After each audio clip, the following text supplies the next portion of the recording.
Hello, hello, hello. Welcome back to the channel. I'm Captain Quasar, and welcome back to another unofficial H3 waiting room. Thank you for telling me that the the title of this stream was wrong. Change that real quick. But also, that is precisely why I think this is a good time to stream. Because this is early enough my time where I can still do stuff later in the day. But it's also early enough for, like in other time zones where it's not too late into the night. So it works out. It is time to get quazy. Speak of the fiction. It's Alex. Um, oh, that's what I needed to do. Enter. Enter. And enter. There we go. Yes. Yes. I don't have any Instagram posts for today. I need to change the description. The reason that the title was messed up to begin with was because I just do it's like a copy and paste basically of a previous stream and then I edit it from there. But no Instagram posts for today. We're going to jump straight into Reddit. I actually don't necessarily have a whole lot today, but I'm hoping that means we can look at those Curtis Sliwa videos because his stories are always insane and it's so funny to me. I love hearing crazy stories. But first, let's look at some Reddit posts, shall we? This is a little zoomed out. I guess it's a bit better. So apparently, Trisha had an Israeli docu-reality show filmed with Moses, and after October 7th, asked to be taken out of it. But, I thought this was interesting. I guess it's just a translation thing. The way that they spell Paytez. Trisha Paytez. Why do I feel like it feels weird just saying her last name?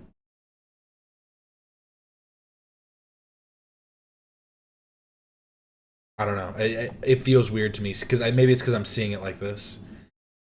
I'm thinking of the UFC fighter Carlos Prates.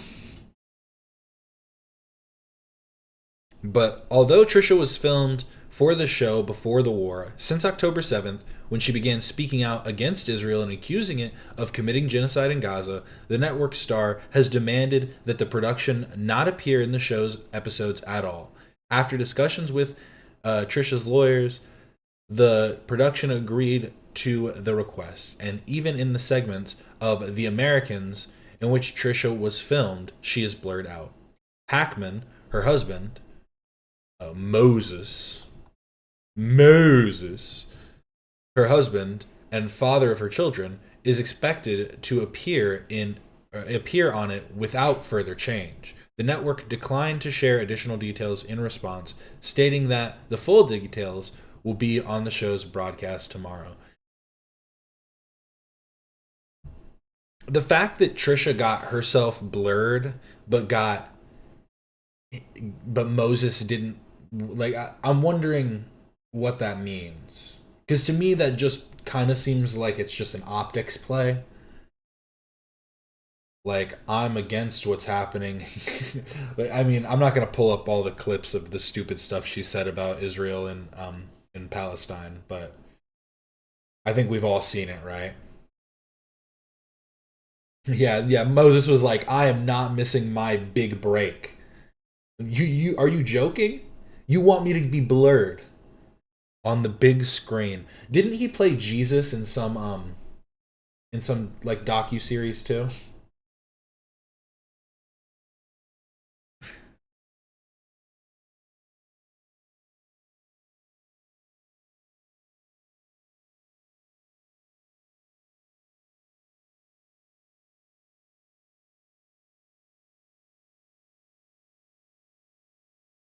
She's just blurred, but will be talking a lot of the time. That might be true. I don't know. Trisha's honestly pretty good about like. I feel like she understands television, where I don't think she would necessarily try and like do too much in that respect. Sorry, fixing that. Why that was all long.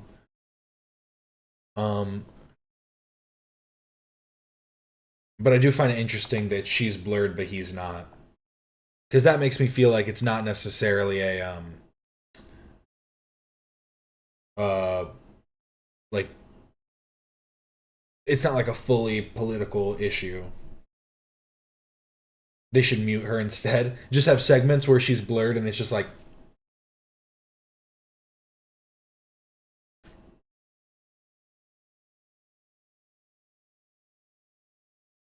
and that's how we'll know that she really cares.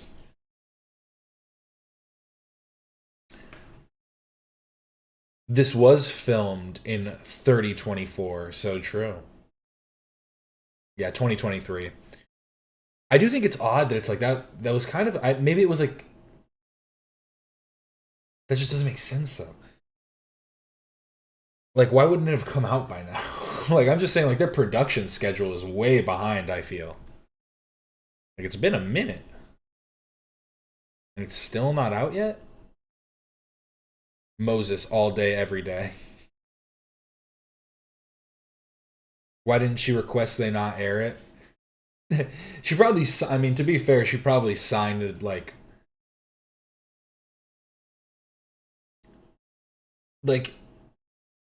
I imagine it's like you get, it's like optics on everybody's behalf, right? Like, Trisha, I feel like, is doing this purely because she doesn't want to deal with people coming at her. That's just one man's perspective, you know. What the fuck do I know? But to ask for it to be taken down, like, I'm sure she signed like some kind of agreement, you know. She signed her rights away on the her likeness and stuff, and then it seems like they agreed to it. It doesn't necessarily sound like they had to, but I'm sure that they know that if she were to come out and say, hey, I wanted my name off this, I wanted to be out of this show because of my stance against what's happening in Gaza, then, or yeah, because it's just accused of committing genocide in Gaza, then, like, that would probably stir the pot enough to also get it taken down. So they'd probably know that they'll just meet her demands. But her demands also, again, aren't that much because Moses still wants to be in it. So blurring her face, I feel like, won't do that much. It'll just confuse people a bit. Like, people who don't know who she is. But it's kind of a better thing because, like, the people who might be watching that show might have also watched her on other shows, like when she was addicted to spray tanning and when she did... when she, like, when she talked fast on Ellen. She did a talk fast versus fast rapping. Have you guys ever seen that?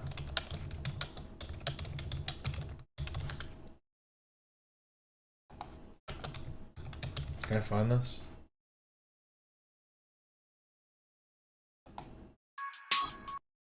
Oh, please be royalty free.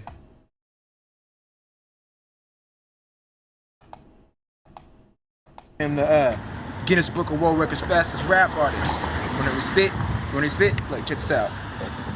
Bending over, let me hit it from the back like that. But I'm on a mission, so I brought that back. Say I gotta get it, how about I get it like that? Doing everything I said, I'm gonna leave it at that. Show my can't about a really good like you was a vat. Say they wanna tell me what I'm gonna hear, so that they can try to get a little cause I never that love that step back, never been a match. Dismiss suspicion, munition, cause I'm on a mission. Just listen, pernicious positions and propositions. And then we grind in the nightlife with money on our mind, right? Wait for it, wait for it. Shine in the limelight.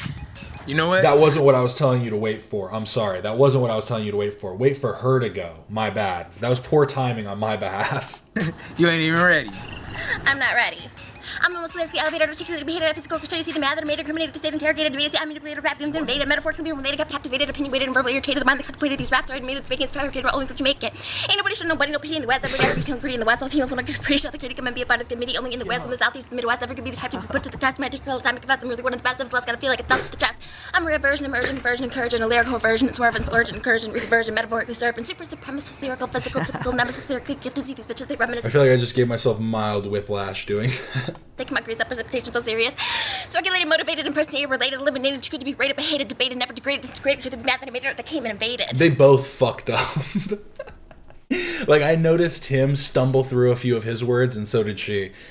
You guys could have redone your takes. Like, it wasn't like this video's that long anyways. But there we go. That's what we're going to be seeing. That's how, it's going to be that, but with a blurred face on this Israeli docu-reality show.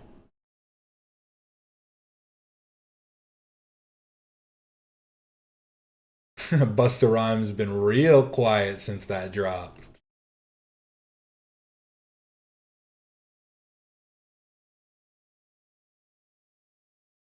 Yeah, that's what I was saying. She went on Ellen with that, but I find that to be the funniest version of it, is the versus the fast rapper. He was so impressed. He was like, "Whoa, you can rap fast too." When she's just talking really fast. She's just talking really fast and had something like,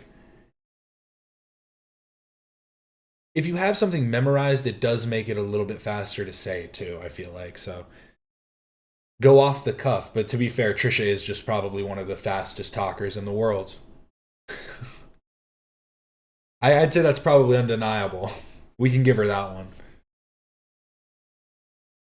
Sadly, those probably weren't their first takes. That's a good point.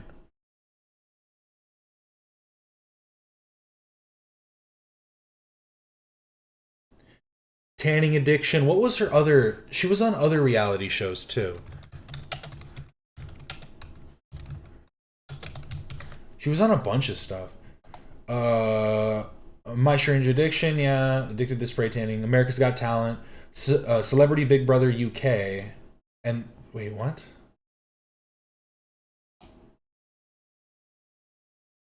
Her gonna be in Euphoria, I think, is the funniest thing. She apparently was on The Price is Right in 2008.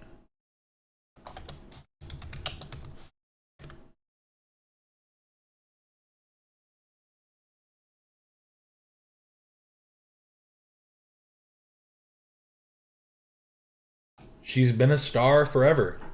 What can you say? Oh yeah, she was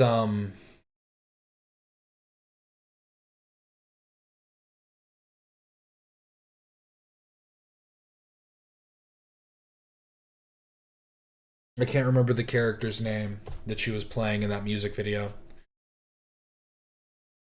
Am I just stupid? Is it just... It is just Daisy Duke. Okay. I thought so. Yeah, Daisy Duke, right?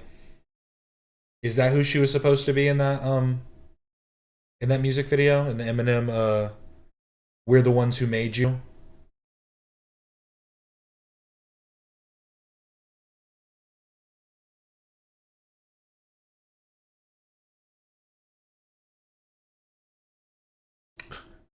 Oh, is that what she was? She was just supposed to be Jessica Simpson? I thought she was supposed to be Daisy Duke.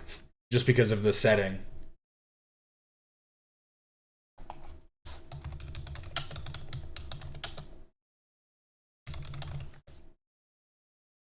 I guess I'm just too young.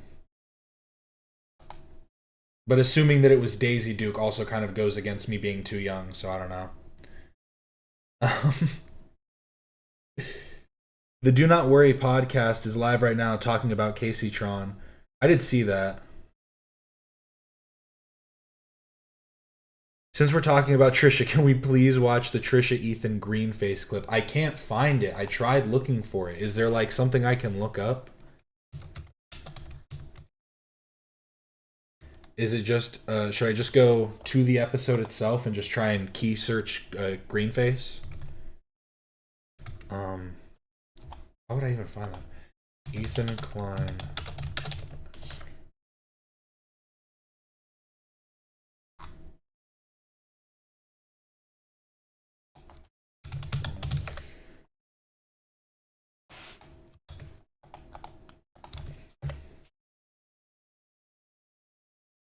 I need key searches. Frenemies. I guess I just gotta look through the playlist. Hello, everybody. Go through every single episode? Oh, it is just right there. Hello, everybody. Oh my god, that intro is so loud. Green. There we go. Got it. It did work.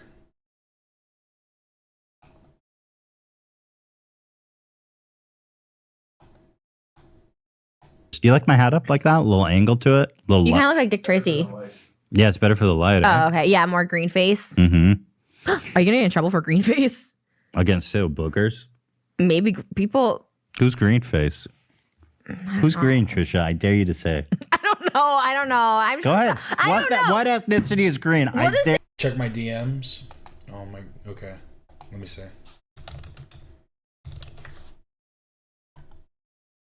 Let me see.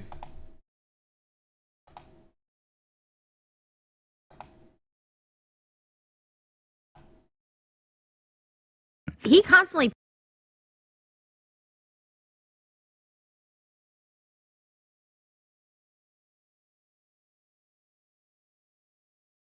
It's the first. Oh no, here it is. I see. Okay. Here we go. Thank you. Little You light. kind of look like Dick Tracy. Yeah, it's better for the light. Oh, okay. Yeah, more green face. Mm-hmm. Are you gonna get in trouble for green face? I did find it. What are you talking about? Against who? Boogers? Maybe people. Who's green face? Who's green, Trisha? I dare you to say. I don't know. I'm Go ahead. What ethnicity is green? I does dare you say- to say. Maybe I'll just say North Korea. I feel like that's the safe answer for everything. Because when I was watching, Bruh, moment.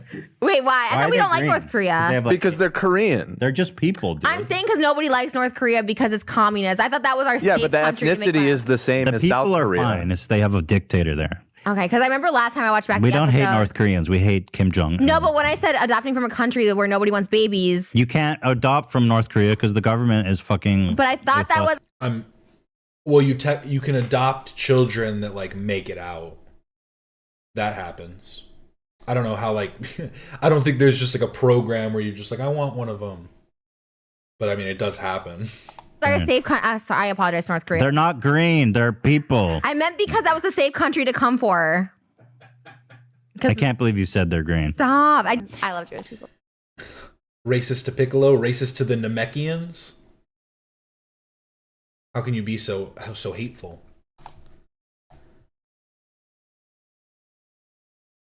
She's not dumb. She pretends to be dumb. She does it well.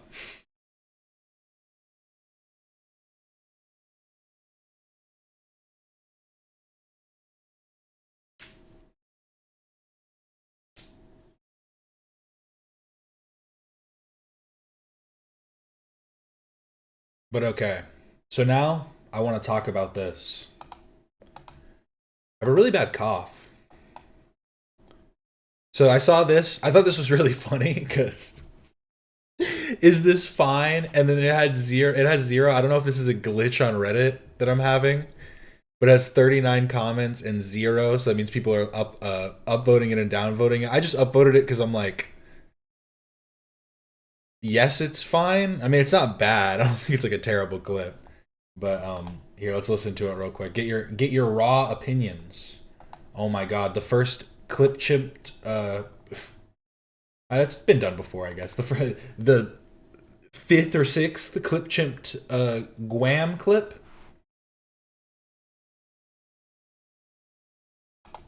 What is the opposite of misogynist? A misandrist? That's what I am.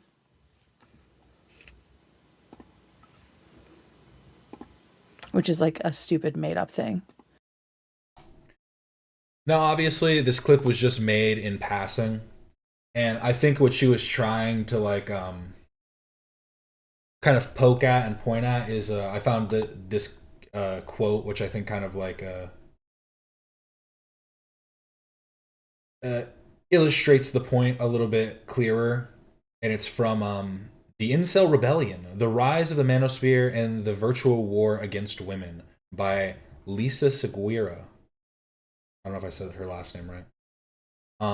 But incels denigrate the notion of misogyny, claiming that women face no structural oppression or inequality, hence misandry. Hence, misandry is used as a counter-argument to feminism rather than calling attention to and seeking solutions for men's problems. In addition to this archaic, misogynistic, and racist discourses involved. Okay, so Sorry, then it goes off into another point. But I thought that point was poignant, and I think that the greater, like, it said a little bit farther down here, but the greater point is, the notion that misandry is a pervasive problem in. It was quoting something and then said, further strengthening the notion that misandry is a pervasive problem in contemporary society. And I think that's kind of like the bigger point, is that it is a thing. Obviously, there are people that hate women, hate men. It goes both ways. But the whole thing is it actually like a societal and systemic issue that is literally not just baked into the systems that we have, but baked into a lot of our psyches as well.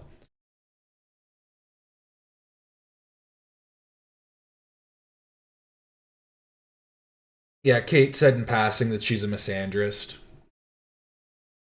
And I do think that the only thing I will say is that while I don't think that she's saying she actually hates all men, or is like, I think she's just kind of poking and prodding at this notion that a lot of like people in the manosphere and incels in modern day use things like the idea of misandry as a counter argument to the actual systemic issue, the systemic issues created by misogyny. And here's the thing, I think most people, I don't really like, personally, I don't care.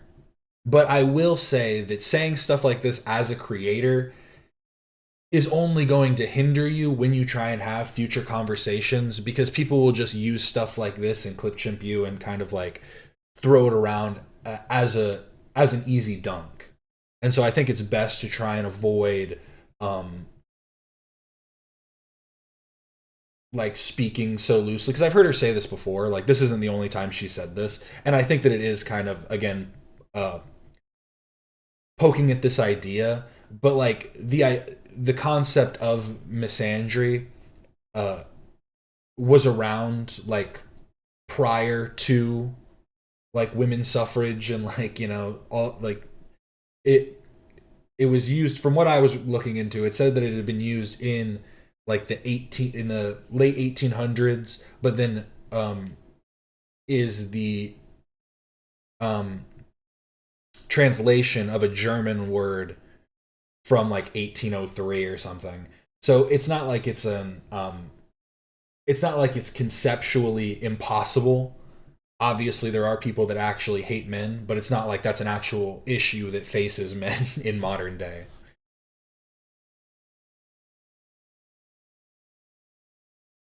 A lot of men make it real ways to dislike him. That's all I'll say. She literally says, no male faves. Why is everyone shocked?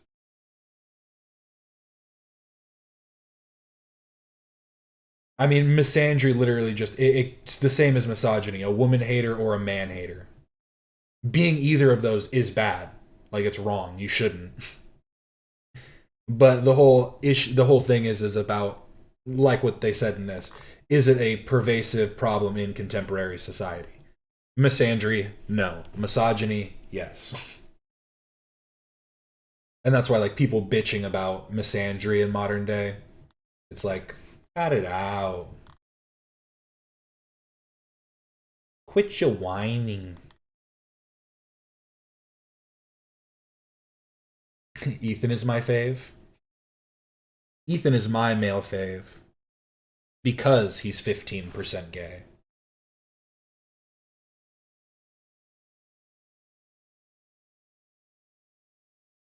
Her saying she's a misandrist is mostly just letting everyone know that men don't impress her and she doesn't care about most men's opinion.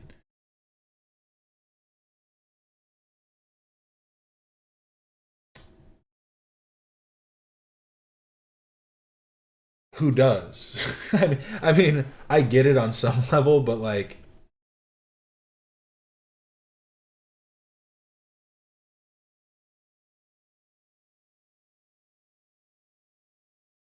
I mean, a lot of men like the smell of their own farts for sure.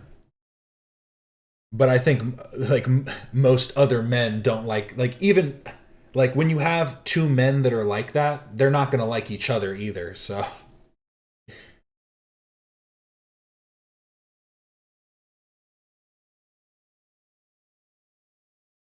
a man coming into her stream and crying at her saying that despite all her takes on these issues shows the obvious problem.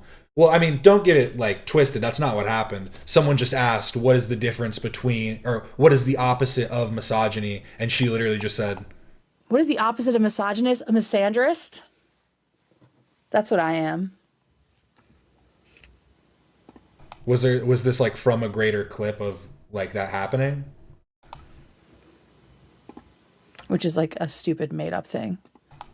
What is the opposite? Um,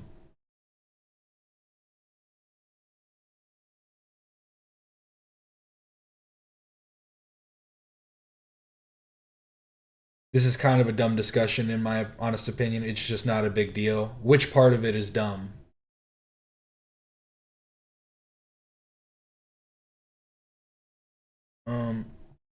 Misandry sounds like a Game of Thrones character. It really does. Yeah, she clearly doesn't hate all men. She's an H3 fan. You can't be a fan of a man and hate men. Logical fallacy. No, yeah, and I do think, but my point is just this: is in passing, somebody seeing this clip might become off-put, and you can say that that's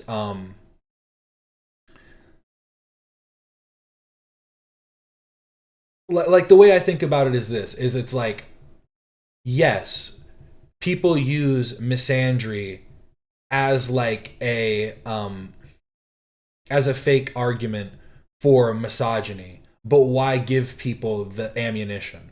It's like what AB was saying to Millhouse. You know what I mean? It's like, why give people the ammo in the first place? It's not necessary, because it'll, like I'm saying, it'll only hinder you in future conversations, and will lead to like the like solidifying of those true misogynists who are now unwilling to listen to any perspective you have, and will just continue saying like, see, this is exactly why women shouldn't be allowed to vote and shit like that. It's like that's kind of the point that I'm making, is it does just turn away the few that might have been willing to have their opinion changed.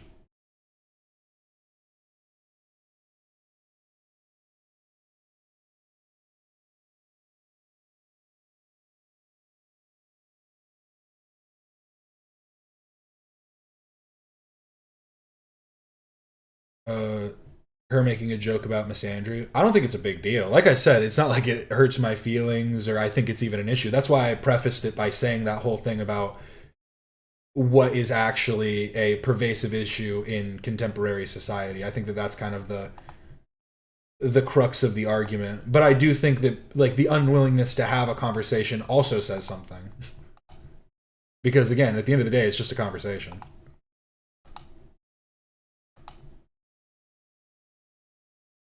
And that is the end of it, because I mean, there's nothing else really to say. Uh,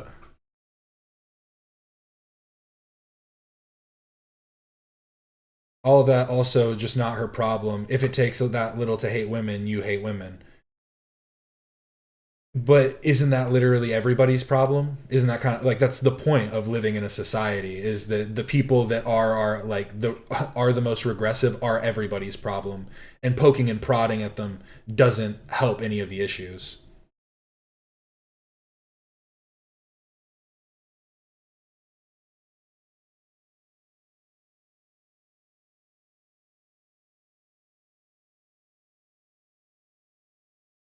I don't think any dude who isn't an issue would be offended by this. But aren't the dudes that are the issue the people that you are trying to change the mind of? Like, and obviously there's space for talking about something, like, and like I'm saying, this is obviously just a clip in passing. So I'm not trying to come at her as if she's like making some grander point, because I do think that she is just like poking fun at that point, that it's more times than not used as a way to as a counter argument for like misogyny in society, as opposed to actual as opposed to actually talking about any male issues, whatever they may be. I don't think she's ever claimed that to be her mission. Fair enough.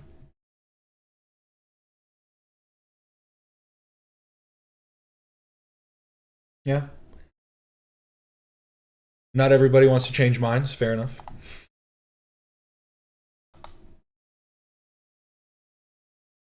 I'm just opposed to echo chambering. That's kind of the thing.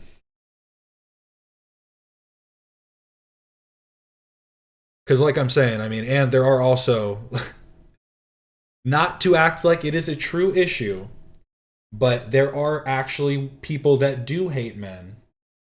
And even if you do think that it is justifiable, it can lead to a level of radicalization that could then be, you know, and I'm not saying that Guam's statement could, I'm just saying in general, the idea of propagating any type of like disparaging rhetoric.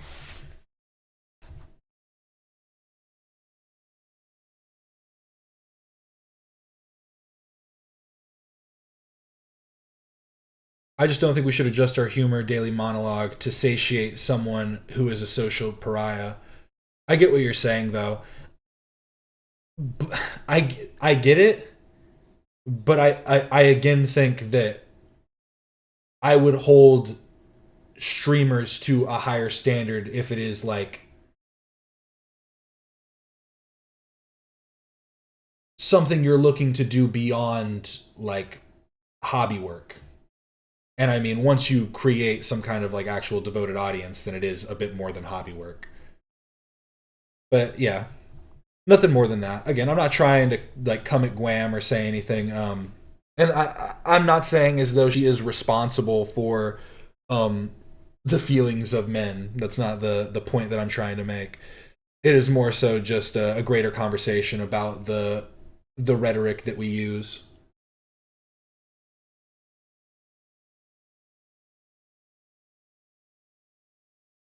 Those kind of guys are going to find any way they can to hold onto their beliefs. Speaking from experience, the only person who can change their those men's mind are other men. Yeah, I mean that's true. But again, it's like that's speaking in absolutes in a way because everybody is different.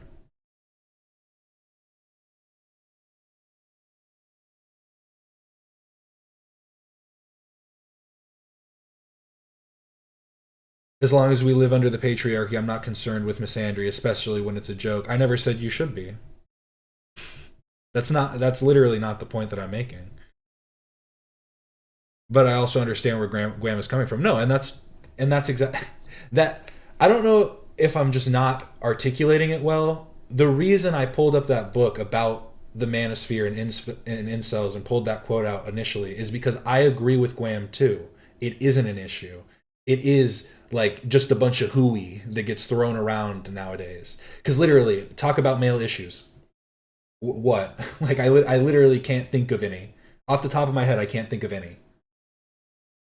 But like the idea that people don't hate men in general could be whatever. Fuck it. Fuck it. It's not worth it. It's whatever. Who cares?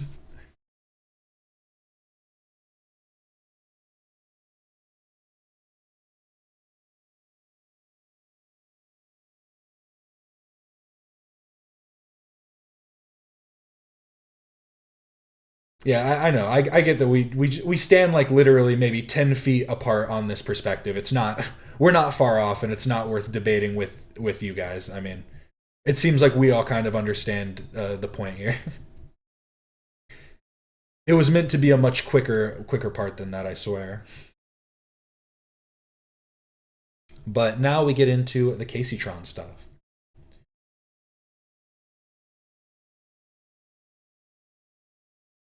Everyone sucks. End of story, including me, including everybody. Fuck them. Fuck them all.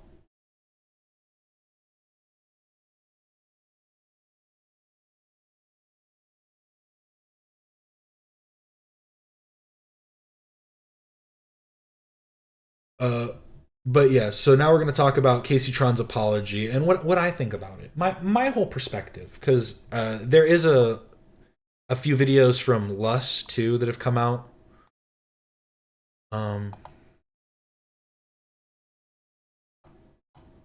I might have these out of order. I'll check in a minute, but I thought that this point was necessary to point out first. H3H3 Productions. There are two things that everyone should bear in mind tonight, regardless of how you feel about me. Everything Kaceytron said in her apology is true. And two, to my knowledge, Hassan has not contradicted or offered support financially or otherwise to any of the three defendants.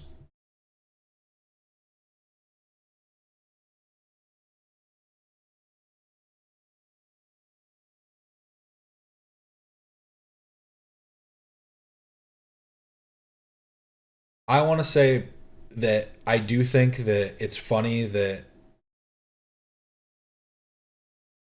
I don't think it matters at this point. No matter what anybody says, no matter what anybody comes out with, it's just Ethan bad, everybody else is in the clear. Is it copyright to say I waited for to watch the Lust video for this stream? You just have to put it on in the background for 1 minute, let it play with no audio on. Do that for a bunch of my videos as well.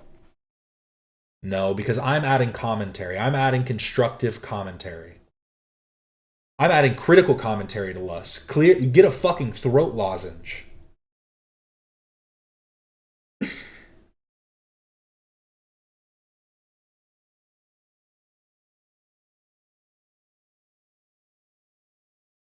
Anyone else feel a weight off with the first lawsuit resolved positively for Ethan?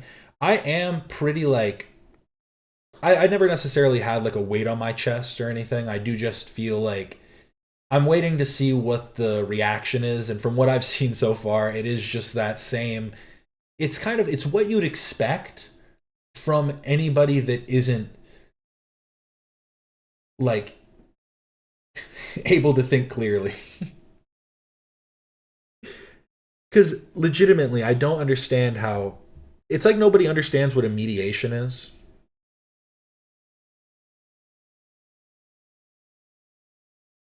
And by the way, the Cruel World Happy Mind lawsuit is probably incoming. It might be. We never know. Get a FUPA fund going. We need it. I do love that Ethan's getting all of the money. She's going to have to pay her lawyers and then pay him the rest. But let's see what's going on here. Oh, I guess I'll save this part for last. It's not really necessary. Denhams really thinks she can beat Ethan in court. So I'll read this out for everyone.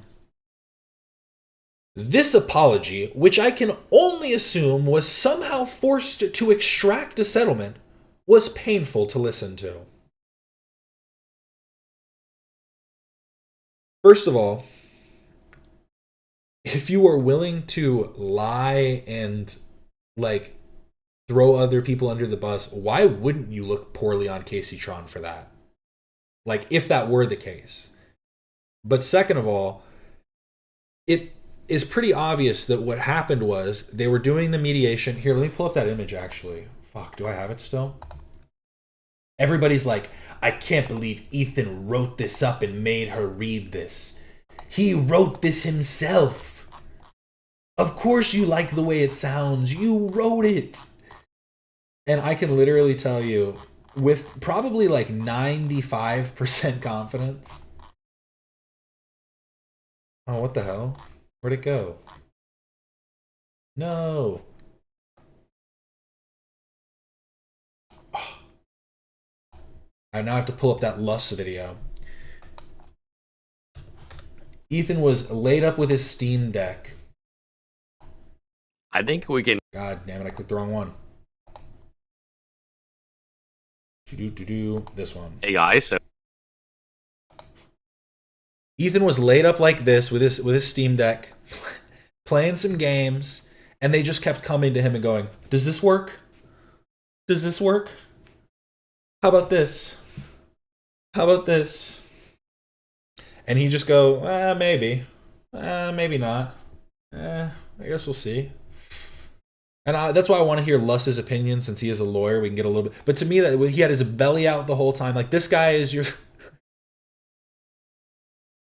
It's like when this is the like embodiment of like a villain, of like a destructive evil force. This is it.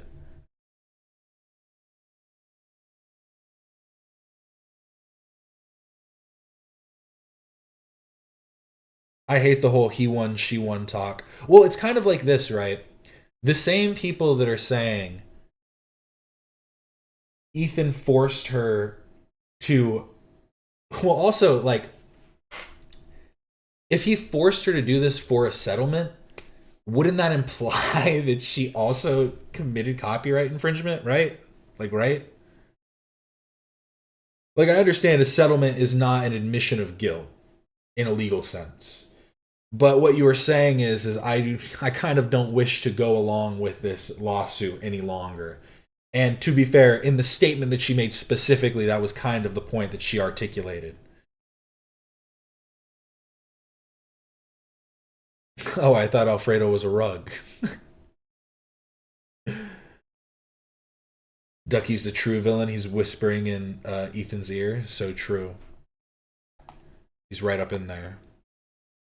See, he's got the devil on one shoulder and the angels fallen to his side. Disgusting. Sanity one. He makes the mediation look fun. He's just chilling. He's just vibing, bro. But sorry, let me continue. I think that point is just so stupid. It was extracted, or it was somehow forced to extract a settlement.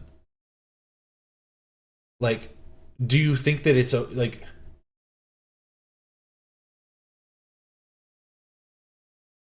You both agree to the terms of a settlement. If you don't agree that that's a justifiable term, then you wouldn't do it. What is there even there are? I guess maybe we'll see. When I watched her apology, I was really disappointed. 3 minutes. That's all. After all the horrible, gross things she said for hours, her apology is only 3 minutes. I mean, to be fair, she did what, 15 minutes in her reaction. I know she's had so much that she said since then, but it's still probably, it's maybe racked up like 20, 25 minutes. She doesn't say a whole lot at the end of the day.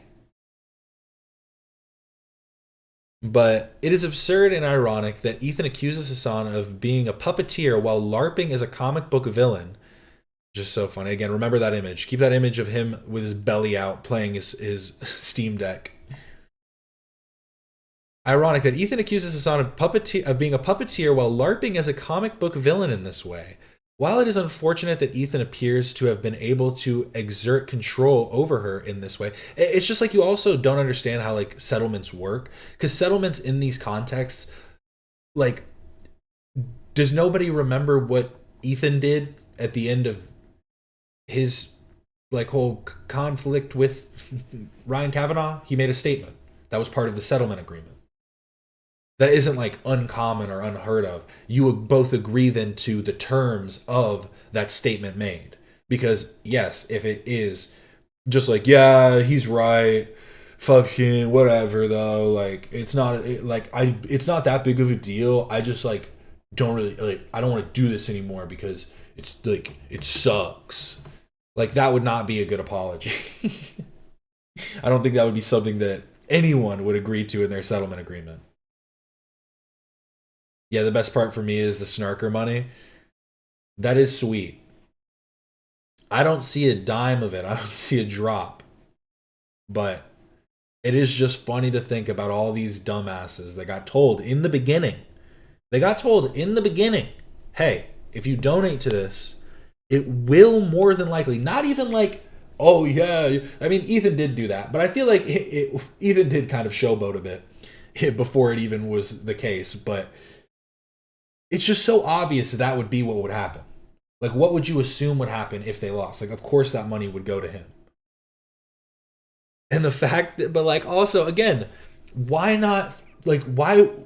It's so weird, the willingness to forgive, or because like at the end of the day, it's not like Ethan stole this money. It isn't like Ethan forced Kaceytron to do this, to say this stuff.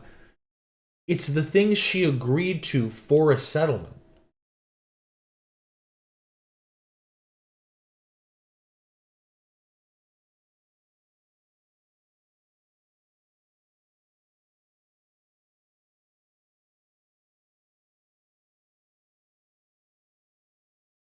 Very kind of the Jomas. Yeah, a couple, some big old bills on there. Um, he's had too much of a heart to just destroy her completely. 1,420. Oh, 420. Oh, I never got the lust thing. Ethan did the same thing on yesterday's episode. And I need to clip that too, because now him and Lust both went, oh, 420. And I think it's so funny. 420. Who's going to do it? Who's going to do it? I see you. I don't. Don't worry, this is a one-way thing.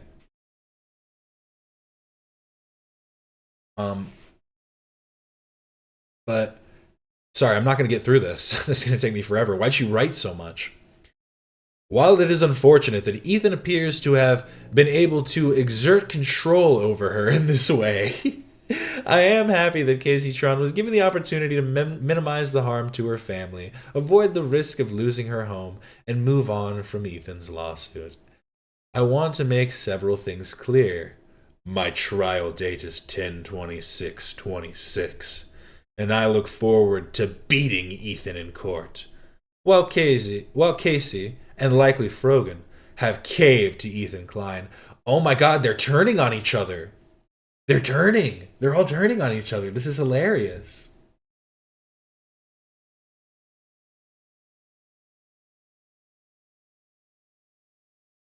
I did see that some in the Snark community are now trying to get refunds. It's too late, guys.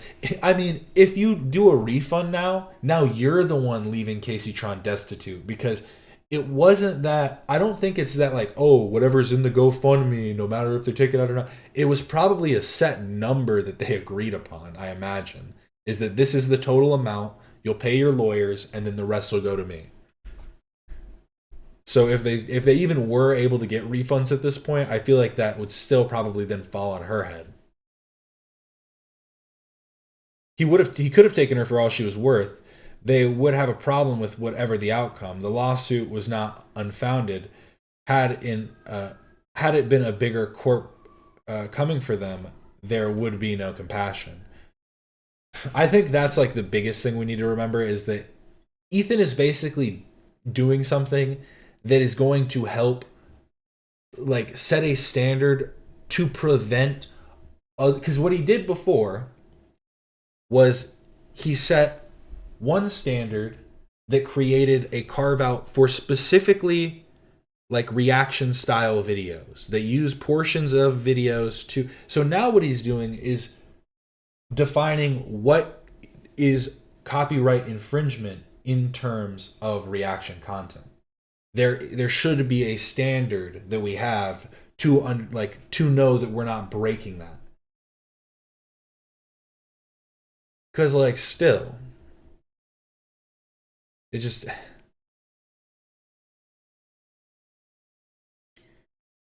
it's all just so weird.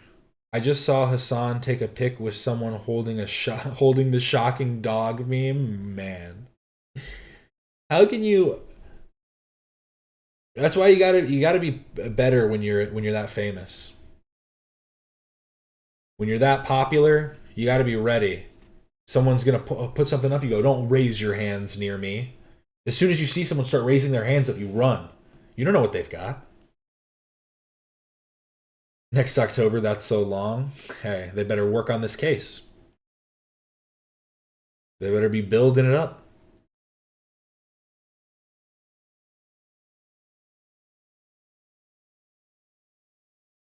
Yeah, I think the apology is way more, is worth way more than any money. So true. So true, so true. But let me continue. God damn. Let me continue. But I do think it's funny they're starting to turn on each other here. While Casey and likely Frogan, yeah.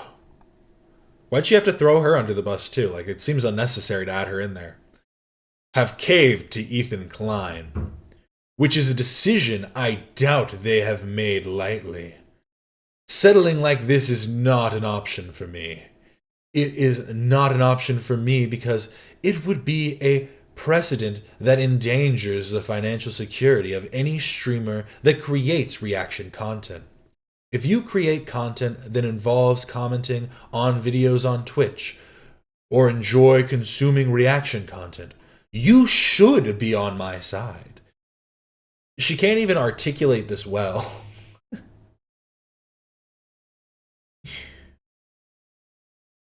If you create content that involves commenting on videos on Twitch or enjoy consuming reaction content, you should be on my side.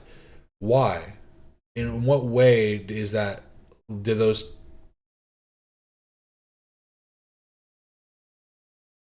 Like, come on. I just like basically explained why the opposite is true. But if you don't believe me, oh, okay, here we go. She's gonna convince me. Sorry. I stopped too soon. Please read ahead and let me convince you. Please, Denims. I watched and reacted to Ethan's highly anticipated content nuke shortly after it aired. Make no mistake, my coverage more than doubled Ethan's video in length. Ethan's video spanned roughly 104 minutes. I spent 230 minutes reacting to, critiquing, and commenting on his video and the content in it, during which I paused 210 times. What?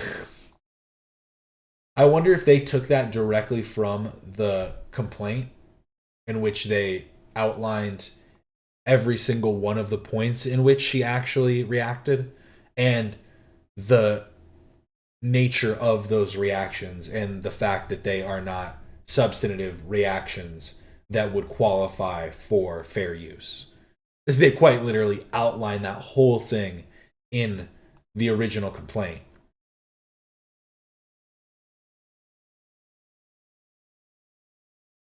I wonder what the court is gonna think of this. I don't know how much they take of like public statements or anything like that into play. Because I mean, to be fair, if they wanted to, like, in the same way that Ethan can talk about saying things on the show being part of a comedy podcast, I'm sure that they can say that certain comments that they make on Twitter or on whatever are in jest or whatever. Like, it's not like she's under oath or anything, so I just want to make myself look better. What's the problem?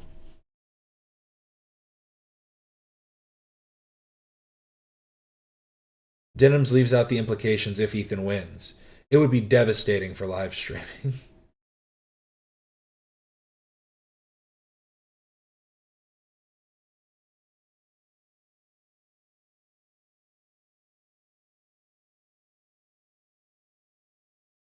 She will pause and look at the camera, say nothing and unpause, not a reaction. Or she'll go like, what? Oh my god. This doesn't even make any sense. He doesn't do that. That's probably some of them in the content nuke. That's not even true though. Pretty good.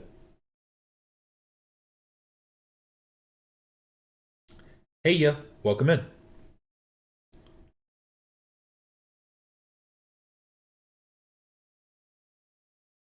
Hey chat, do some of y'all have me blocked? I'm not seeing all the chats. Do you have it on top mode? Do you not have it on live chat?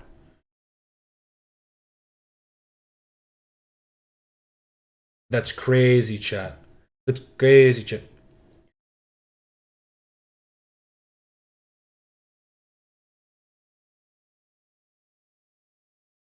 I'm sorry, but that video did nothing to help Ethan's case. All I saw was a terrified white woman reading a script. It made me feel so bad for her. She had no other choice than to read what was written. Who do you think that she didn't write it herself? Why did she have no choice? Couldn't she have taken him to court and then won? Why did she have no choice? There was a choice. That's the whole point of a mediation.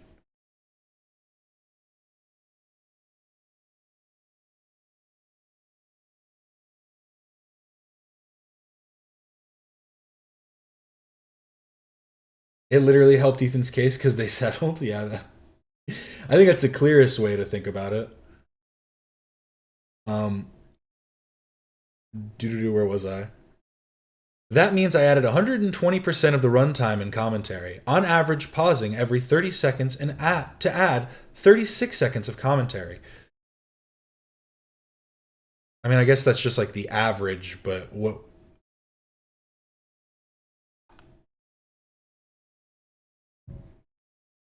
I'd like to see if that's... Okay. This commentary length is substantially more than Asmongold, XQC, or any of the many other streamers or YouTubers that watch the Content Nuke in full. And the main difference is the fact that you specifically said, watch my video instead of his. Watch my stream instead of his video. Oh, I'm glad there are people here that are watching me instead of, like, I don't remember exactly the phrasing that she used, but it was something basically in that ballpark, which is to say that you are infringing copyright. I think the public perspective is on Casey's side for this. The video was heartbreaking. What do you think Casey's side is? Because Casey's side is the statement that she made to settle. That's kind of the point. So do you think, here's a good question for you. Are you only invested in this? Do you know nothing else about Ethan Klein? Because most of the people that I feel like are saying that Casey had to do this and was forced to do this are the same people that say that Ethan Klein lost his battle against Ryan Kavanaugh and that he had to make an apology and had to because he was so wrong and all this and that. And I feel like you can't have your cake and eat it too in that respect. I think in both cases they settled, made statements that they felt were necessary to make the settlement, but also to retain legitimacy. And also, again, she said that she's willing to, like, state it under oath in court. Is she being forced to lie under oath? That's a pretty big crime.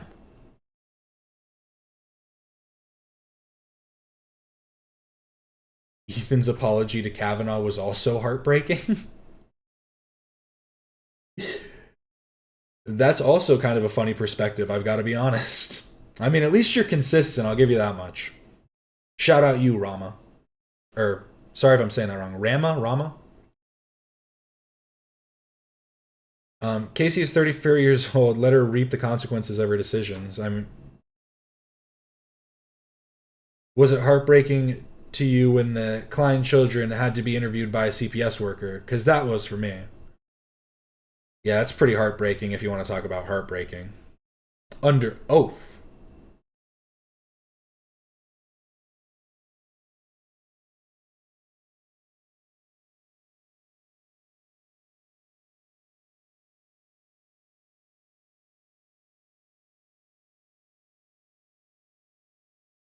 I think she was being honest. People just don't want to see that Ethan was in the right. She also said she would testify under oath. No, exactly. The Casey video was heartbreaking, but CPS and the skulls were hilarious.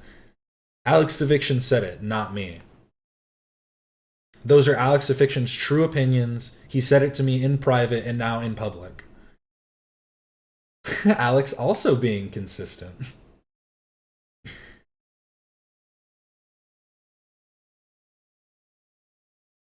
But let me continue here. And again, that is the, like, the harsh difference between your reaction, Denims, and Asmongold XQC. I don't believe, unless you can show the clips, and then maybe Ethan should sue them too. If they also said, hey guys, come watch me and said, "Oh, shout out to the H3 Snark for like." It's kind of a shut and closed case, I feel like. As we know, Ethan decided to just not to sue Asmongold XQC or anyone other than the three of us. But he wouldn't sue them. They didn't intentionally try to deprive him of revenue, and you said yourself that you did. This notion is frivolous and is a fabrication. It is not it is not a fabrication. If you want to claim it's frivolous, I guess you'd have to prove that.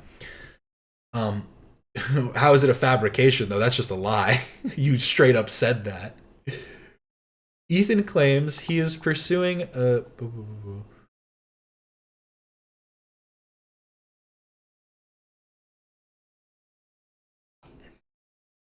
Ethan claims he is pursuing his claim against me only because of some claimed malicious intent on my part. There are two statements that Ethan falsely claims demonstrate my intent, along with his conspiracy theory about collusion with Reddit moderators, none of whom I have ever communicated with. My first statement is my response to a chat message. I read it out. We're relying on you to stay live so we don't have to give the nuke views. And then replied, yeah, I'm going to stream it. Since he's confirmed that it's coming out today, I'm going to stream it. Hope this is self-evident that it would be bizarre for me to take the opportunity to bring attention to this group of people and how they actually should watch his video on his channel. It isn't my place. I don't care, and making a big deal out of it would only encourage the zealotry that Ethan is upset about. I merely acknowledged that I was going to react to it. We're relying on you to stay live so that we don't have to give the nuke views. Yeah, I'm going to stream it. Since he's confirmed that it's coming out today, I'm gonna stream it. We're relying on you to stay alive so we don't have to give the nuke views. And then replied, yeah.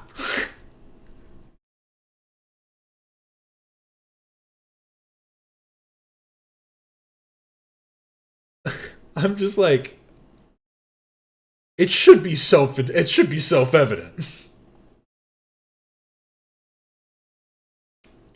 Are you not agreeing with them?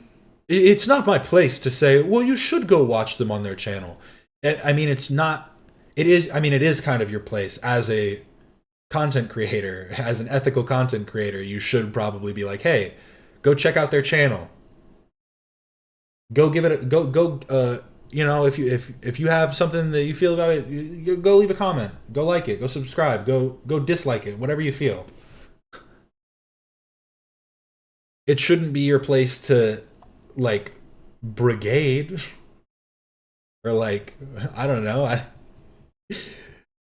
I guess it's just, I don't know. It's just, you literally say, yeah. We're relying on you to stay alive so we don't give the content nuke views. Yeah.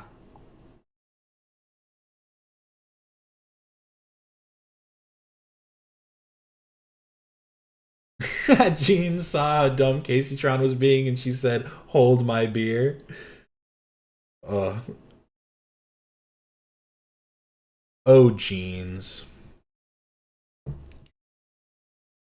It isn't my place, I don't care, and making a big deal out of it would only encourage the zealotry that Ethan is upset about. I merely acknowledged that I was going to react to it and moved on. Drawing a broader narrative based on the chat message I did not write is delusional.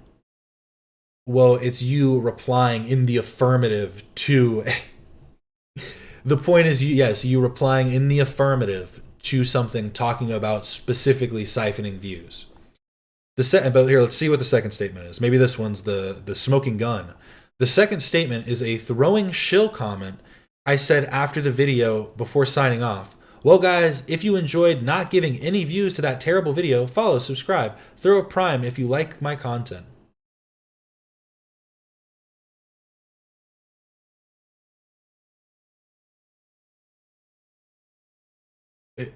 As an aside, this statement is factual. Almost certainly. If someone watched my coverage, they had no interest in watching Ethan's video about the addition of critical commentary, and never would have. Regardless, this statement does not characterize my intent. At most, you can say that this is a mean-spirited comment in poor taste. Well, I think that it's...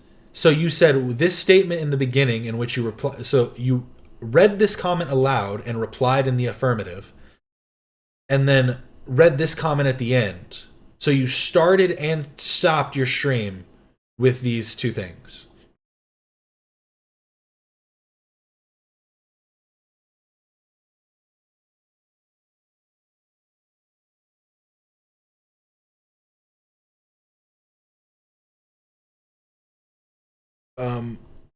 But yeah, that's just a throwaway comment. A throwaway shill comment. It was just...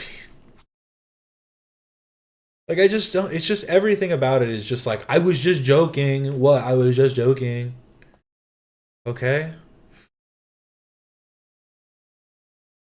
I don't believe you. You kind of have to prove a little bit more. And maybe, here's the thing.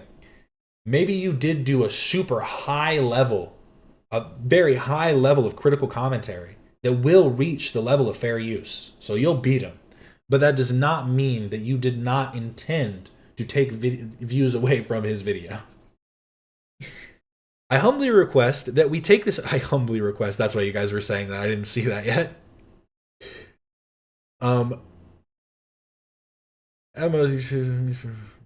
We can agree to disagree. I humbly request that we take this opportunity to question Ethan's framing of events and call a spade. Ethan is bullying people who said things about him he did not like, and he can do that only because he has more money than them. In doing so, at least in his lawsuit against me, he is settling a disastrous precedent for our corner of the internet. And my hope is that others in our community will, with resources like Ethan's, do not follow in his small footsteps. Please donate to my legal fund. Every penny donated has gone exclusively to court costs and fees and will go nowhere else. Don't say that so soon. As stated earlier, my trial date is 10/26/26. I look forward to beating Ethan in court, ideally with your assistance. Thank you for your attention to this matter. Please help me beat Ethan Klein. Please. I am so sick of people saying call a spade a spade. Let's come up with some new ones. Call a chicken a chicken. Call a fork a fork.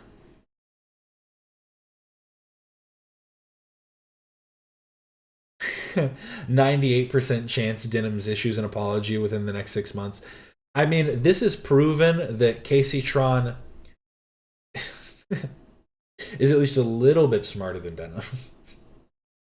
The one thing I will not agree with, we can agree to not hate on Kaceytron. I think that it takes a big person to admit that they're wrong. I think that's true. But the one thing I will disagree with Ethan on is that we have to agree that she's funny. That's just untrue. He said we can say that she's whatever, and he ended it by saying that she's funny, and I was like, disagree, hard disagree. Call a Jew a Jew. I don't think we should say that one. I don't like that one so much. I'm gonna call a spade a shovel. What's the difference?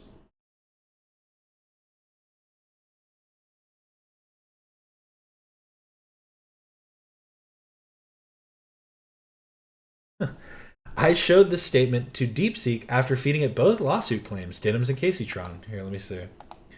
Pull it up on this side real quick first.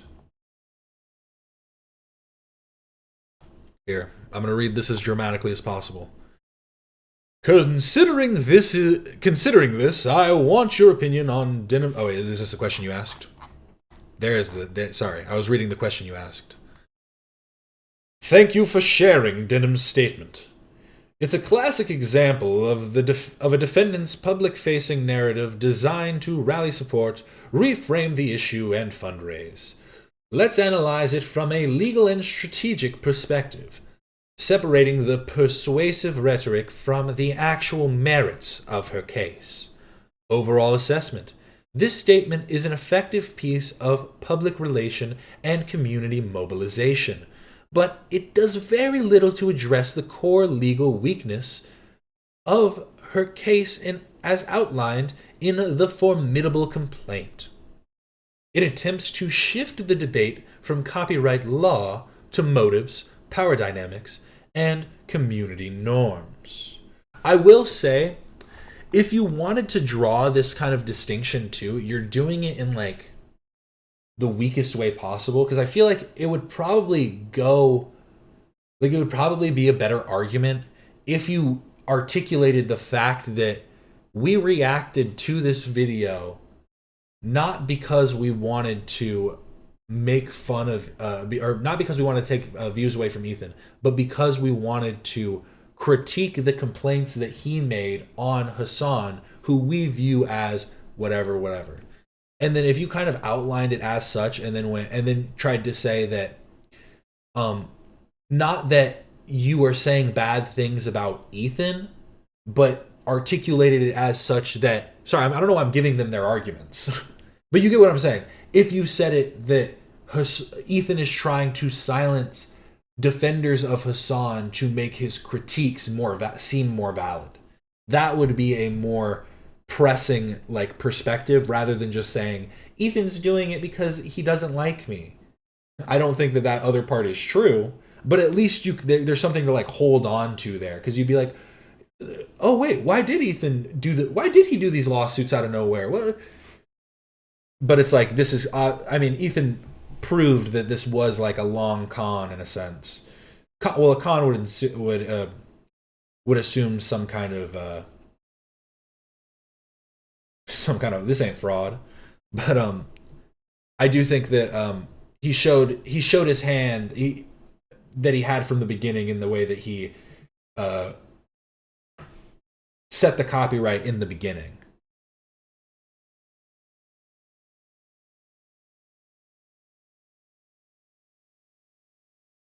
I swear I did nothing to influence it. It's better than GPT. Legos win. Legos is the best AI. Long Con would be a dope rapper name. Use it. Take that one for free. Next one is gonna cost you. Even though you came up with it. But sorry, let's get to it. Deconstruction of her key arguments. Framing bullying versus enforcing copyright. Her claim: Ethan is a bully using his wealth to punish people for saying things he doesn't like. This is about precedent and protecting reaction content. Legal reality. The lawsuit is not about what she says, but how much she copied. The complaint meticulously details the amount and substantiality of the copying, the entire work, and the commercial substantive purpose. Her political stance is largely irrelevant to the copyright claim. Framing it as a free speech or bullying issue is a deliberate misdirection. And I think that was kind of the point that I was outlining, is the fact that it's like, it's not about how much you paused, it's about if your pauses meant anything. Because like Ethan was saying, it doesn't matter how much you pitch shift it. It doesn't matter if you flip it. If you flip it upside down, you rotate it, you set it at a 10% rotation, so it's like off center. Like, you know what I mean? Like, that doesn't change copyright. That doesn't change it at all. So if you did not add enough to like meet the standard for fair use, then you just didn't meet the standard for fair use, plain and simple. And that is, substantiability. Perfect. New word for you.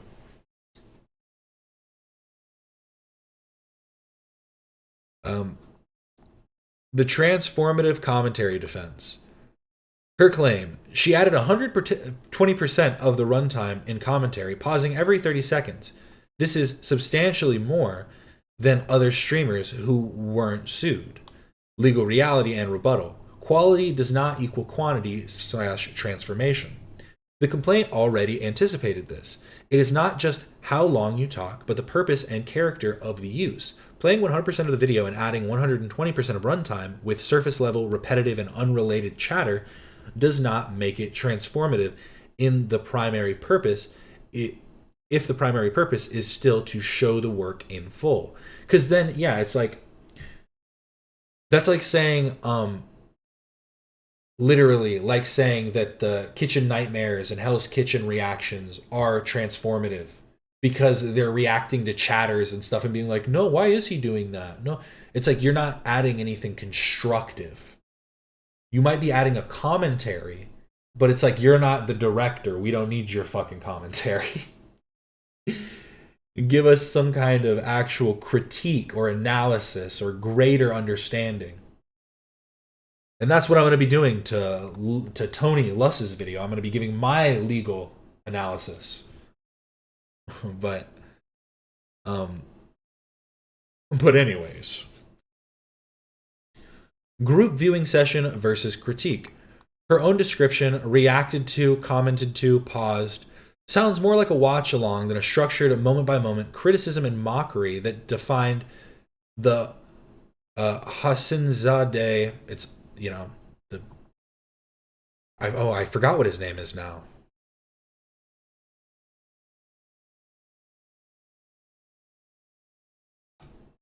The fair use victory. Ethan and Hila's fair use victory that they won over Matt Haas. That's it. Matt Haas. Matt, however you say this last name. Hassanzadeh? Hassanzadeh? Is that it? The complaints timestamp showing long, uninterrupted segments, 70% of the nuke with no commentary, directly contradicted the pause every 30 seconds narrative. That's why I was confused by that, because she said an average of, which I would assume she's taking that like average, meaning average, like what was like the median?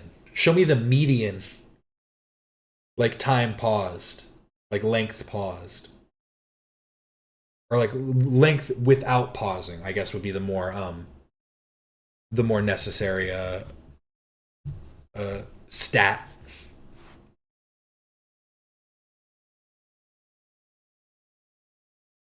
Would be cool to see a commentary streamer try to recreate the dishes in Kitchen Nightmares as they watch the episode. See, that would be interesting. Like, it's just these people don't think outside of the box, especially when they become rich. Like, I can understand, like, at a certain point, at a certain size, you're a desktop streamer. You're doing stuff at your desk. But, like, these people go out and, like, look, guys, we're going to do a cooking stream. We're going to be making tacos. And it's like, what? Yeah, of course a bunch of people are going to come in because they like you. They think that you're an interesting person and they want to hear you talk. Oh, that's all fine and well.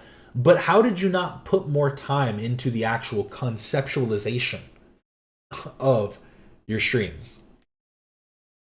Like, come on. The complaints timestamps showing, so that was that. Selective enforcement, arguing why me and not Asmongold / XQC is a common but weak defense. Copyright owners have no obligation to sue every infringer. It may be a strategic decision. They may have different content, less substantive intent, or simply were targeted first.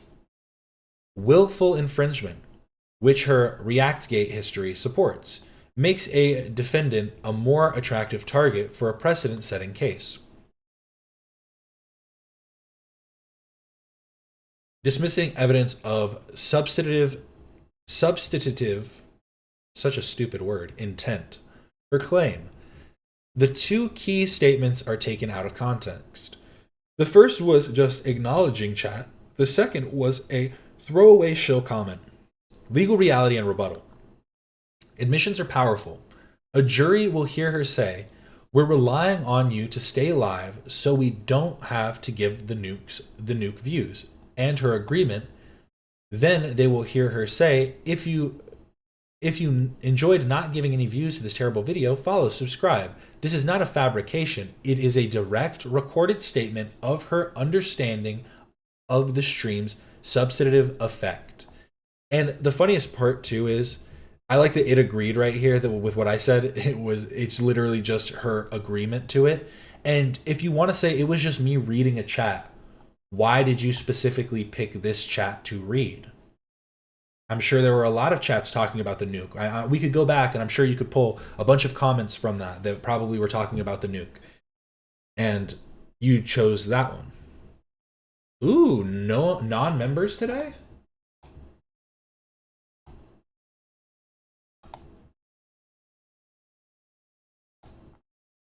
Why? Because oh no, it is a members. Are they switching it?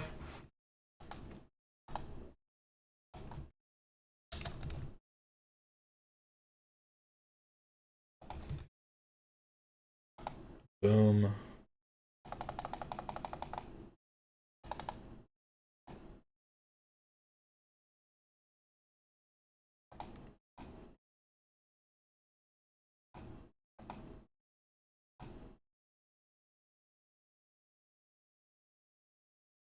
Dan said in chat. Oh, okay. We're going unlocked today, people. Orders straight from the top. Emergency. Wii U. Apparently. But it's emergency app. Lawsuit fallout. Trisha in Israeli reality show. What? Okay, that'll be good though. Lawsuit fallout. I'm wondering what this means. I'm assuming they're talking about the settlement fallout. Like the reactions that people have been having about the settlement. Warzone.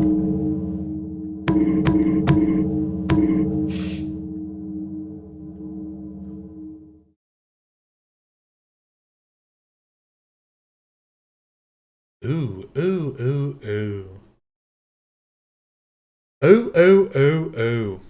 But then, sorry, let's continue. That is not a fabrication. Yeah. Intent is the key factor. While not strictly necessary for infringement, evidence of willful intent and to supplant the market heavily weighs against fair use. Factor 1, purpose, character. Sorry, I don't know why I read it like that. Factor 1, purpose and character, and is crucial for proving market harm. Factor 4, and potentially securing higher statutory damages. See, when I was a kid, were you guys taught this as a kid? When I was a kid, I was taught you read these words, but then you're supposed to be like looking at these words down here. That way it's like you're ahead of yourself. That way you can kind of get the words out. I don't know if it's supposed to be clearer, because sometimes I feel like it makes me fuck up. Did anybody else learn to read that way? Like literally they'd put a piece of paper and they'd cover the words and you'd have to see how far you can get down the next sentence.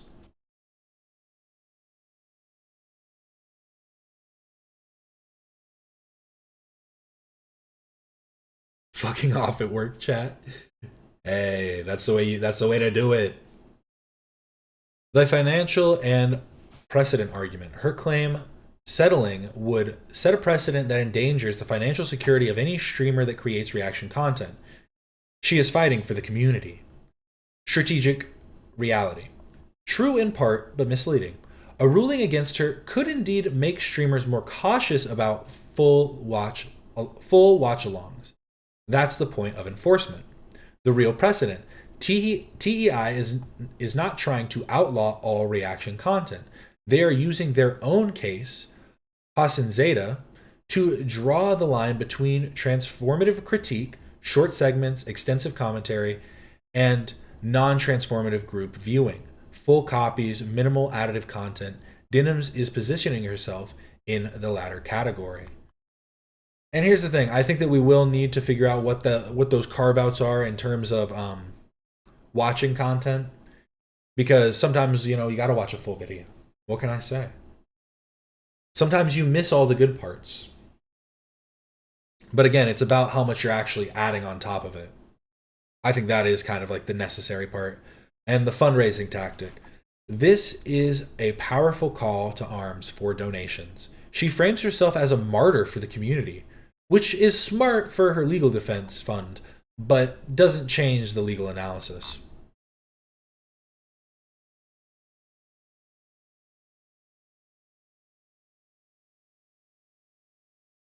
That's how you were taught to, Alex? Deranged reading style? You got taught to be fucking confused. I literally don't know why they taught us like that. I don't understand, but hey, maybe it works. I remember crashing out and crying over my division homework. Honestly, it was based fucking math. Math does get us sometimes. I was actually ahead in math. What can I say? I got pushed ahead a grade in math, so when I was a senior in high school, I didn't have to take a math course. I took pre-calculus in junior year, and then they were like, you can take calculus in senior year. And I was like, I don't need a math credit. I'm not going to college. What do I need a math credit for? Whatever.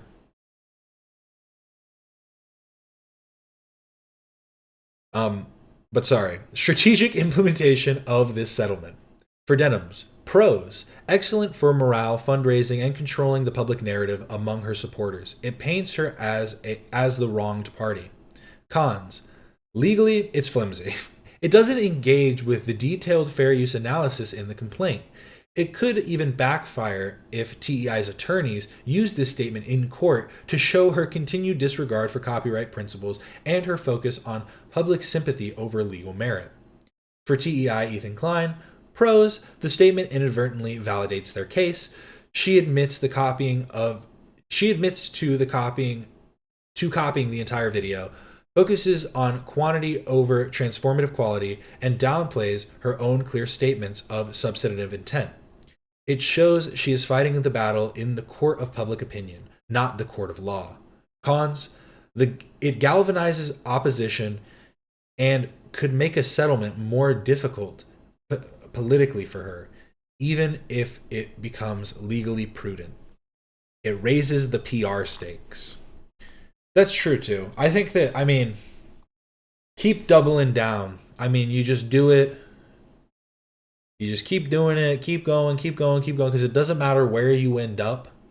Snark will always defend them. It seems kind of crazy. I don't know what to say at this point.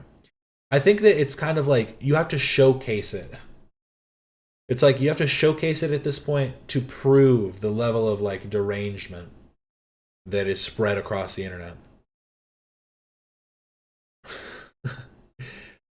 So your question, how does the statement affect her case's strength? It does not immaterially improve her legal position. In fact, it highlights her primary vulnerabilities.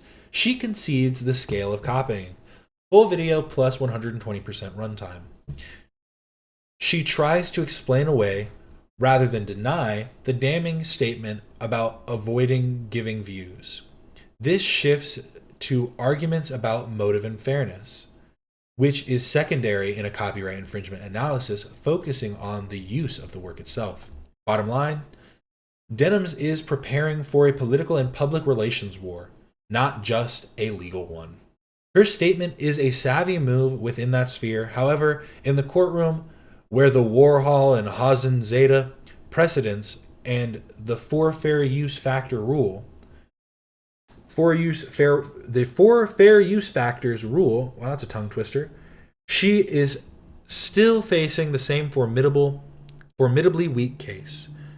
Her best legal hope is that the cost of publicity of a trial will force TEI into a favorable settlement, a hope she explicitly rejects in this very statement, choosing instead to double down. Her confidence is a strategic posture. The complaint against her remains extremely strong. That last part is so funny. Her best legal hope is that the cost and publicity of the trial will force TEI into a favorable settlement.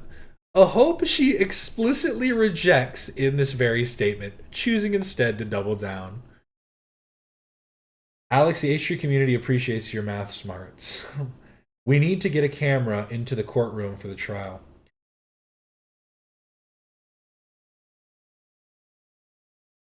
I'm math smarts, which is useless here in the H3 community. Hey, I don't know. Use that math and do the numbers, man. I don't know. Figure it out.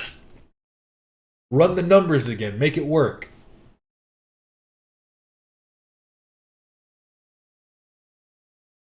In other words, she has no brain. I mean, hearing that from a clanker, gotta give it up to DeepSeek. What can I say? DeepSeek! Those really do sound like screams of horror.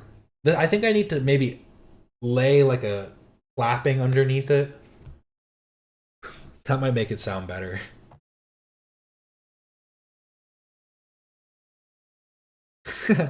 Yeah, Fupa, copy and paste this all in the subreddit. Just post it. Or, I mean, I guess you could post this link, right?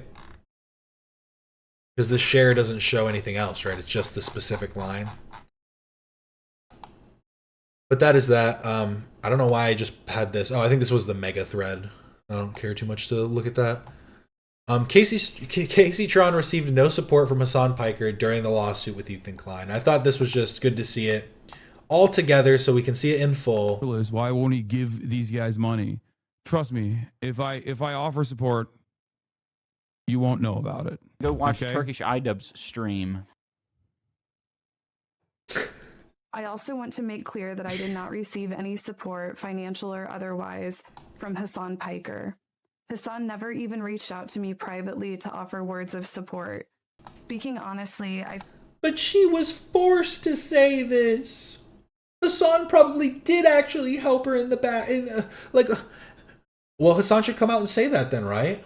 Hassan should come out and be like, I actually did help her. I don't know why he forced her to lie like that.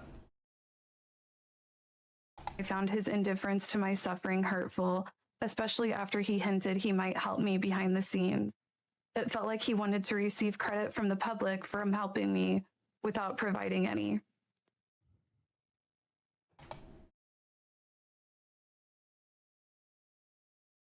Socialist king. Why do people keep saying Superman Hassan superhero W? I ask myself that question all the time. Why do people keep saying that? Why do people keep saying Superman Hassan superhero W? Do. Hassan clip. Let's see. What's this? Yeah, I don't have my phone with me. No way. Hassan takes a picture with a Kaya fan in Ireland. What's gonna happen here? I'm wondering. Oh, this is the guy with the picture. Okay. Does he just hold it up? Yeah, I don't have my phone with me. Can we just do screen photo? Here. Yeah. Right.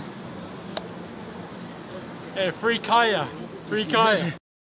That's pretty good. What a legend. That's pretty good. To be fair, though, not a legend. I take it back. Thinking about this for a second longer, this guy went out of his way to stream snipe him. It's a little weird. It is funny as hell. Because I was thinking for a second, did this guy just have this on him? Like, is he just carrying this around? And then I thought, that's kind of weird. And then I thought, oh no, he went to find him to do this. The joke itself is funny. But just this image. Just two best pals. It is funny. But it is also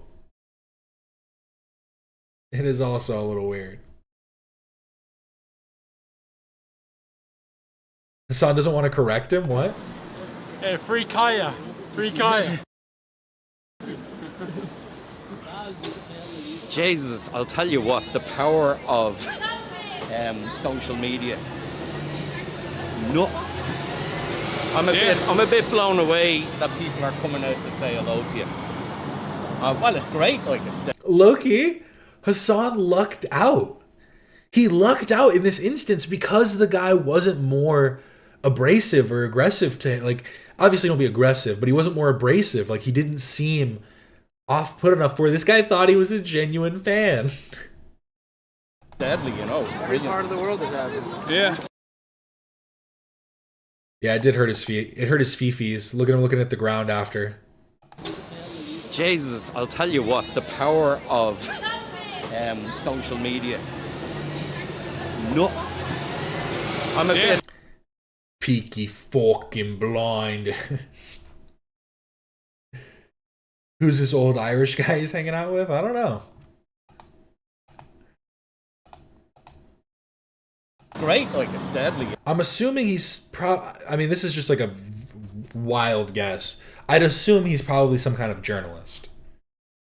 That'd be my guess, but I don't know for sure. Hey y'all, just got back from the doctor. I caught a stupid virus while traveling. How y'all doing though? Well, Kelsey, I have to say, you always have. It's always something, and I'm wishing you the best. It will stop. The virus will leave in the night.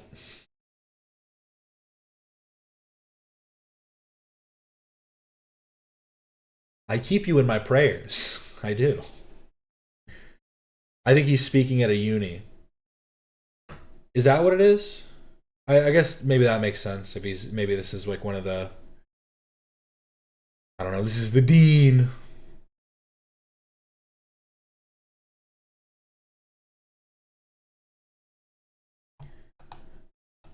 And then this clip I thought was kind of funny.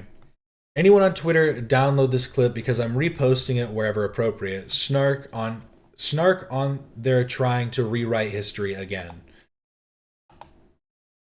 Oop.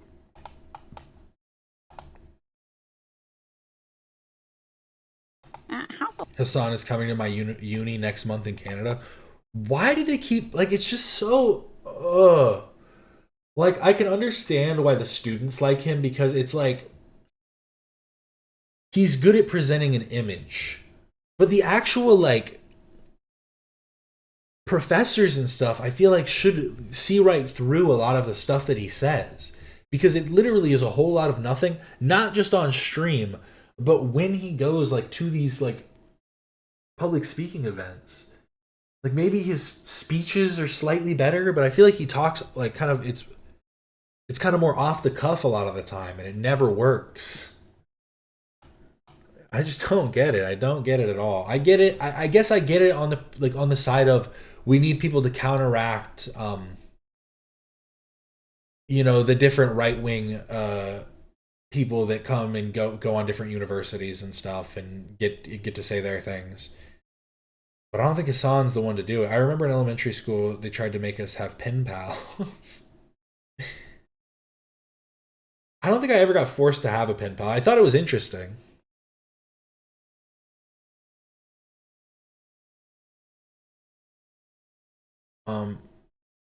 So Hassan is coming to my uni, but thankfully people on the post announcing it were mostly roasting him. It was nice to see organic Hassan hate and shock memes.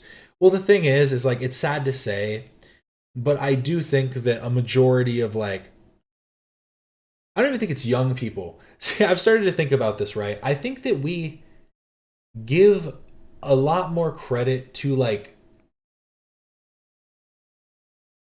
the level of introspection that people do on their thoughts.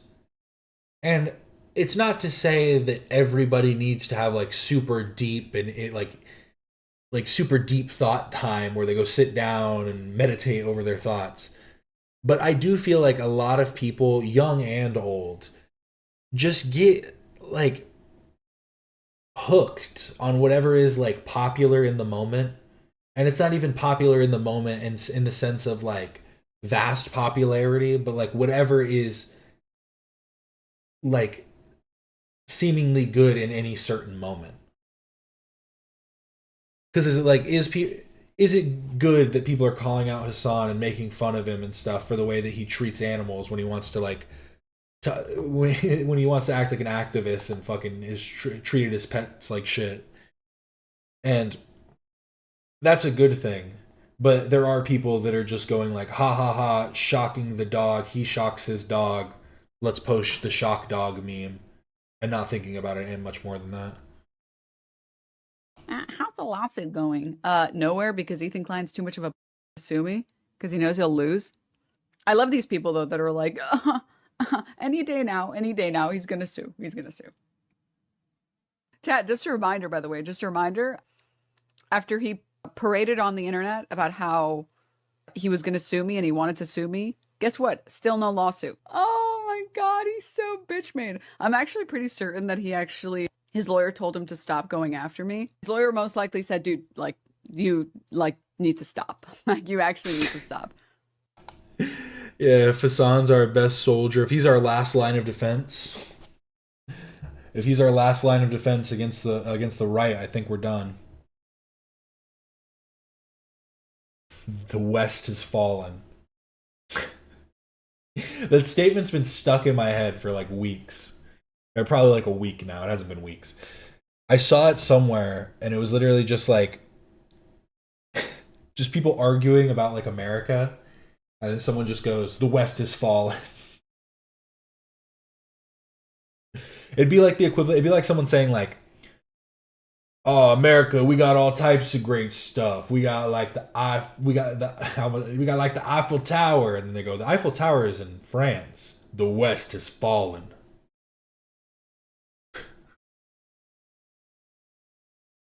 The West has fallen.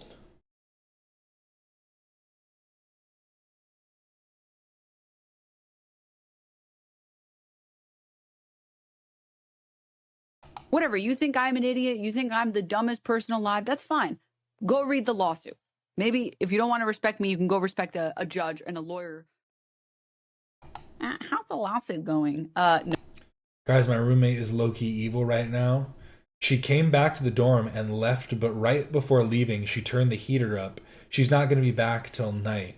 That's pretty... You know what you do? Go throw water all over her back. No, don't do that. Retaliate now. No. That is crazy. I'd put it off. See, I heard this before, and I think it's true. Don't... I think I saw this on a meme.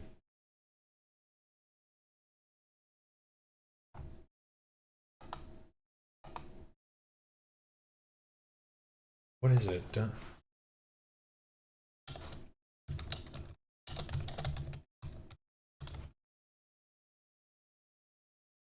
This one. Oh my God. I found the clip. I can't believe I found the clip. This is hilarious. People just walking in front of it like we're not recording. Hey, it happens. People are people.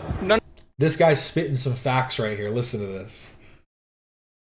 Listen to this right here. None of it's intentional. Never attribute to malice what can be attributed to incompetence. It's far more likely that they're all in their own worlds, doing their own thing. They're not paying attention to the world around them. And we all do it every day, whether you're driving, walking down the street. All of our lives are just as complex as everybody else's. Everything you have going on, they have going on. Nobody knows what everybody else is going through. We all... Yeah, so your roommate's probably just a dumbass and was like, "It's chilly in here," and turned the heat on even though they were leaving.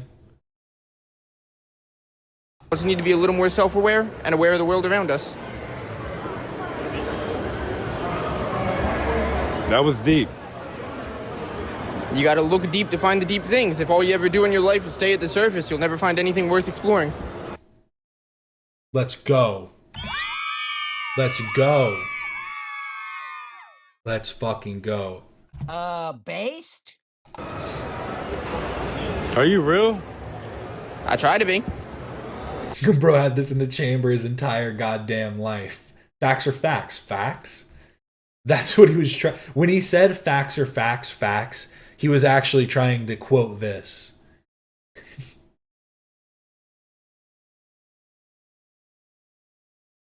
But yeah, that is that. Those are the Reddit posts. Ian just dropped this. December 2nd. Why is no one seeing this? On the porch with Ian. I joined the Desert Sheep Society. I will be living in the desert with sheep people. Just 3 hours outside of Los Angeles is the Mojave Desert, the location of... I know that. I know that from Fallout New Vegas.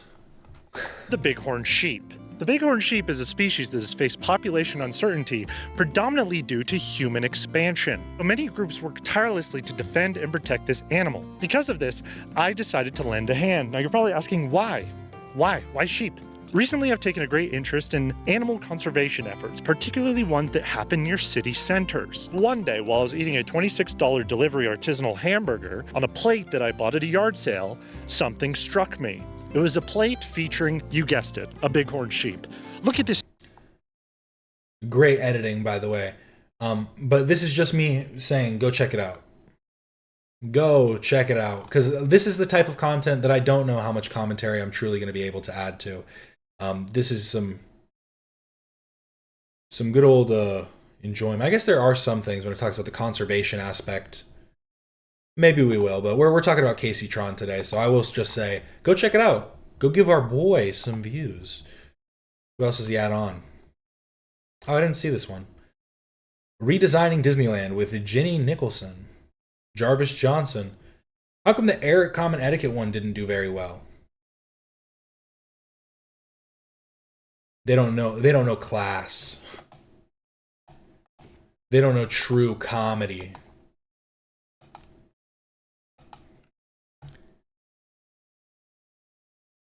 Let's see. Anything today? They did switch it over to this. But yes. Did Kaceytron sell out Denims and Frogan and H3 Snark mod? Or did Kaceytron sell out Denims and Frogan and H3 Snark mods to Ethan Klein? It's a little bit of a mouthful there, Lus. You should put maybe just a comma here. And then Oxford comma. Hey guys, today we are going to talk about did Kaceytron, via her settlement, specifically the performance piece of the apology video to Ethan Klein, essentially all but admitting that she committed copyright infringement, how is that going to affect Frogan and Denon? The Sheep Society video got posted on Snark and got downvoted, and Opie is a longtime Snarker and got sad. It's okay, it's kind of funny that they got sad, I won't lie. Like, it's not your video, you don't really need to get sad, but I think maybe it was them realizing. Because isn't that what people want? Don't people want, like, people to leave the show? They don't want people to be a part of it anymore, ditch Ethan. Like, what is the issue? I don't get it. Was it you that posted it, Alex? It might have been. I saw a Snark post where someone promoted Ian's video, and they were losing it trying to make sure everyone knows Ian is still a piece of shit for not disassociating with Ethan. They're all in their own little bubbles. That's the weird part, is like we talk about echo chambers and talk about radicalism and talk about ways in which people get like put into these hug boxes. But really it's so odd when a lot of them seem to have such like differing opinions. Like, it differs depending on who you're, like, talking to or who you're, like, reading a post from or comment from. And it's like, how are you guys unified when you literally all believe contradictory things? Who are fighting Ethan Klein right now in court. And more to the point, how is that going to affect H3 Snark? Right, H3 Snark, if you want to go by date, they are the most contentious. They have filed over 1,000 pages that Ethan Klein and his legal team needed to review and respond to, and Ethan Klein has spent probably the most money there. If you are going to go on the basis of pages, how many pages were in the... Oh, shit. Ethan posted this. I didn't even think about this aspect. Does Reddit know their site is being used to commit fraud? In light of recent events, if you are looking to reverse your donation, given the new recipient of for any amount above the legal fees, I would recommend disputing this with GoFundMe, as settlement money is not captured by the term legal fees used in the description. It quite literally, legal fees would include a settlement. You're just... What? Their arguments never make any sense. As settlement money is not captured by the term legal fees used in the description. It's like they want to be clear. It's like, I don't want a gotcha. I don't want a gotcha moment. So I'm going to make sure I put this as clearly as possible. And just, like, what are you doing? But if they reject the dispute, try going through your credit card bank to dispute. Just a thought, and He'll in case people feel disappointed with where their money may be headed. I also like that they specified the new recipient for any amount above the legal fees. If you want to reverse your donation, given the new recipient for any amount above the legal fees. This almost, maybe I'm just like reading too far into it, but this almost makes it sound like they're going like, unless you want to help with just the legal fees, if you're trying to just help with, but like if you felt like there was like a higher amount, it's like, what are you guys talking about? It's so weird.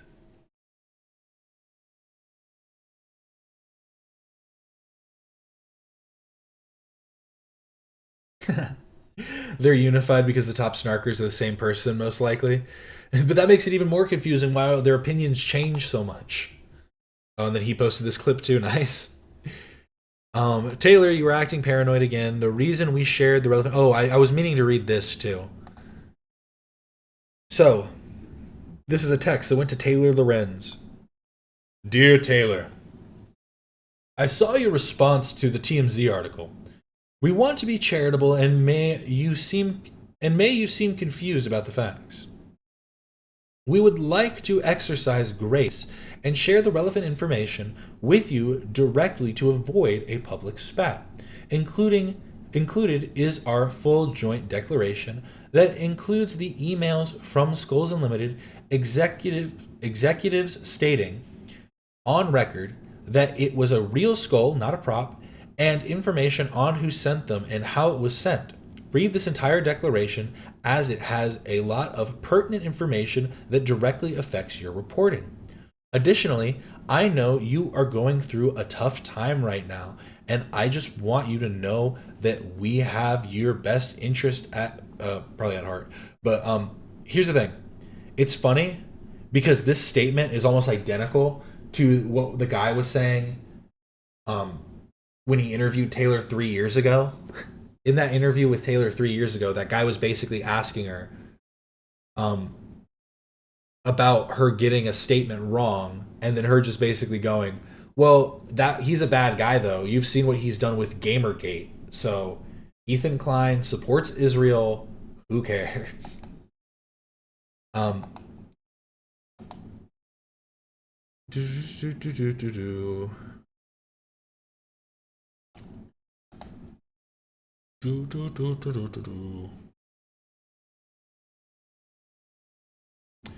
We have your best interest at heart. We are concerned about your mental health and are wishing you for the best for you. I want you to know that we are here anytime for you. I hope you can get lots of much needed rest this holiday season.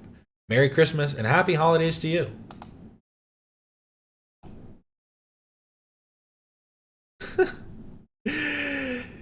Hela Klein, stop texting me privately about how you're worried about my mental health and you want to avoid a public spat when your deranged husband spends all day harassing and abusing me on the internet.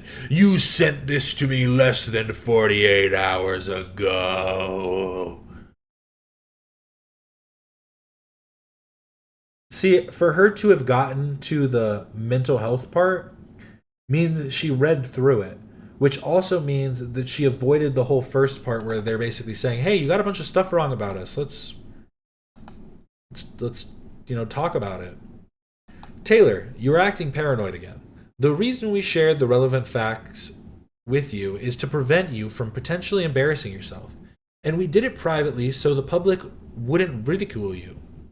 So why would you show this? Taylor, a lot of us don't have your best interest at heart. And although I know you are in the throes of a paranoid delusional crash out, I want you to remember that people love you and want to help.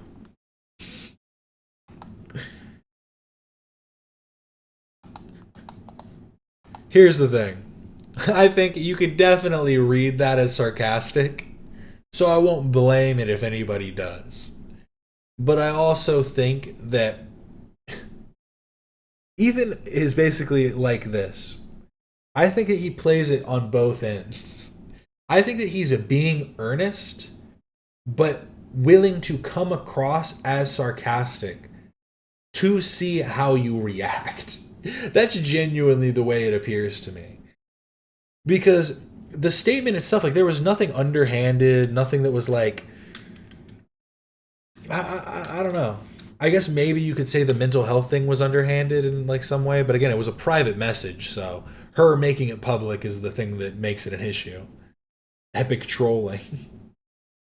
It's high level trolling if you think about it. The response. But here, let's get back to this. Did Kaceytron sell out Denims and Frogan and H3 Snark mods to Ethan Klein? How many pages were in the response?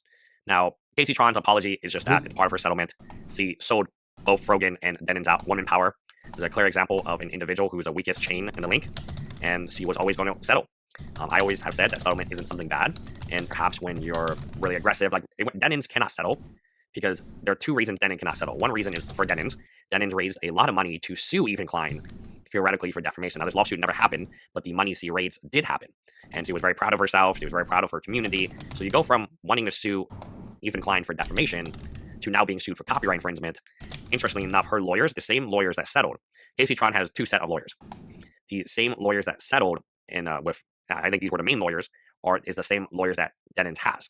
So that might say, okay, maybe the lawyers are more inclined to settle because they understand that this is copyright infringement.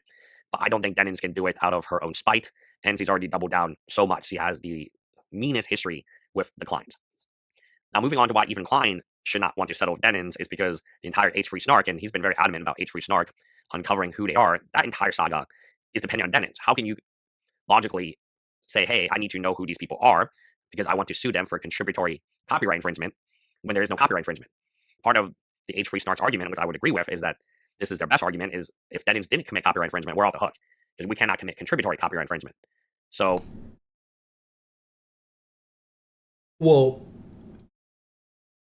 that is true up to the YouTube mirror link account or the mirror link site. Like them doing that is specifically trying to commit copyright infringement. So I think that goes beyond their cases, goes beyond Denims, Frogan, and Kaceytron. It would be weird. But even so, I mean, Casey already said that she's willing to at least under oath give that same statement again. Who knows how far she's willing to actually contribute to the case itself. But we did see that much. So she's willing to say that statement under oath. For him to settle with Denins and still go after H3 Snark, which we know he really wants to. How do we know Ethan Klein really wants to go after H3 Snark? He's only said it dozens of times. And if you look at the legal resources that he's putting towards identifying who H3 Snark is, it's probably more resources from his lawyer put on that subpoena case than all three of these cases combined, Frogan, Denins, and Kaceytron. Now, Frogan's is very interesting. From the very beginning, she would not speak about Ethan Klein. I imagine that she would be the first to settle with Ethan Klein. Right? She has a lawyer that is a budget lawyer. I say that in the best way possible. Budget as in budget friendly. So this is a very positive thing, in my opinion. And she evaded service. She is the one that probably has the least amount of money. I think Kaceytron is kind of rich. If you look at the home that she has, and all this is public, it's not doxing. Like, you can't dox someone who's part of a public lawsuit and information is online everywhere. It's impossible to do so. Okay, guys, it's just this internet culture of, information's already out there, easily accessible. So back to the case of the Frogan thing, I think this has a direct relationship to Frogan. I think it forces Frogan to settle, and it forces Dennis not to settle. H3 Snark is, it does seem they're going to get off the hook for Kaceytron. These three individuals committed very similar crimes. Copyright infringement, right? It's very similar what they were doing. So if you're going to settle Kaceytron, you wouldn't settle with Frogan if Frogan also made an apology. I know people are rallying around Kaceytron saying she's a brave woman. Look, you do what's best for you. And that's why settlement is such a great option, because the legal amount of money would be much more money and time and stress and mental health. That's all. But even the financial money that you would spend on her lawyers would far exceed whatever Ethan Klein can recover. So settlement is best for Ethan Klein and for Kaceytron, financially speaking. Ethan Klein got exactly what he wanted. He got a public apology from Kaceytron. It embarrassed her. It shamed her. It was exactly what Ethan Klein wanted to prove. And he got it. So I think Ethan Klein is the biggest winner here. Frogan is probably most likely to settle now. I don't think Frogan has any fight in her. Denins, for the reasons we talked about in the connection with H3 Snark, I don't think that can settle. Now, how much does this have to do with NVIDIA? So Ethan Klein's lawyer is working on all these cases. To my knowledge, it's not a very big law firm. To my knowledge, it is a small law firm. Maybe a very good lawyer, but nonetheless, it is not a 100-person, 50-person, 20-person law firm from what I have studied, from what I found out. That being said, yeah, NVIDIA is the big fish. That's where, if you can win your case against NVIDIA, these three cases are just so small compared to winning your case against $1 trillion company that is. I mean, that's when the big bucks get paid, right? Every time I go online, people love NVIDIA, so I want to see how that turns out. That one is also for copyright infringement, by the way, and as a copyright attorney, that one is far more exciting to me than this one. I guess there are ways that you could dislike NVIDIA, but it's like,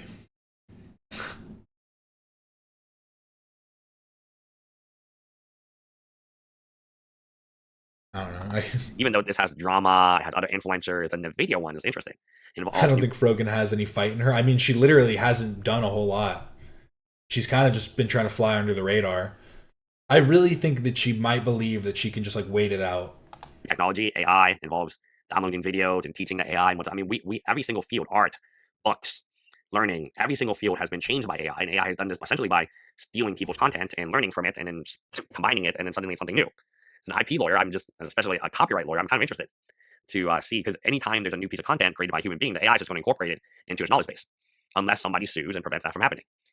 So did Kaceytron sell out Denins and Frogan? Yes. The answer is yes.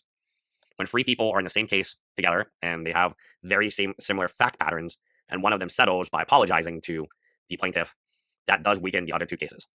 Anyway, let me know what you guys think in the question or in the comments below. Bye, guys. Wow. I think we can say that Ethan Klein. And this one's like brand new. Sorry, Lus. We gotta see. Ethan Klein versus Kaceytron. Best apology with Hasanabi Asmongold, AB Olivia. He didn't put a bunch of ands here. He could have. Got everything he wanted. All he really wanted was this apology. So he's going to get all the GoFundMe funds. He was correct. The more money you donated to Kaceytron, the more money you are donating to him, and specifically to his lawyer. So it is kind of interesting. All the people who donated money to Kaceytron have donated money directly to Ethan Klein's lawyer. The apology to AB and Olivia and AB's wife Lena, I thought was really great. And the fact that they care more about Palestine than Kaceytron, who's using Palestine as a way to fundraise money for herself, I'm glad she finally admitted it. And then hearing the part about Hassan, so the Hassan part and Asmongold part. So this is me not being the legal stuff. We're not looking legal. We're just kind of talking the shit right now. I thought that was hilarious, right? Hassan is this guy who has all this money. He'll tell you how much money he has. He's tweeted about helping these free women. And at least for Kaceytron, he was not able to help her, not financially, and not even to the point of reaching out and even giving moral support to her. A simple text message or 1-minute phone call, Hassan did not have the time or resources to do that. I also like the fact the apology for Asmongold's mom. Essentially, everything that has made Kaceytron popular within her group. I will say that was probably the biggest, like,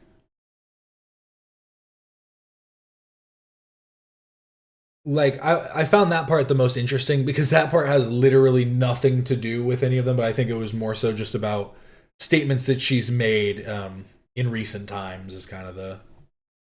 I guess that wasn't even necessarily in recent times. She had to apologize for her because it was deceptive. It was, as Asmongold said, blackmail, emotional blackmail. I think that's the best way to define what Kaceytron has done all these years, is he's always involved herself in Palestine. She doesn't give a shit about Palestine, but other people do. And if she can attack people, right, who actually care about Palestine and pretend that she cares more about them, she's going to do it because that's where the money is. Honestly, the weakest link is this turning her is the smartest move, and they turned her because Kaceytron now has to testify against H3 Snark. So H3 Snark and H3 Leftovers, which is like the new version of H3 Snark, H3 Snark. These subtitles are not helping. Not that you can't understand him, but I mean, anybody that's watching without any sound might be doing something real quick.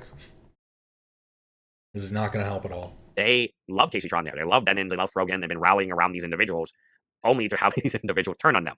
Even under oath, she has to give testimony that would help the Kleins convict H3 Snark.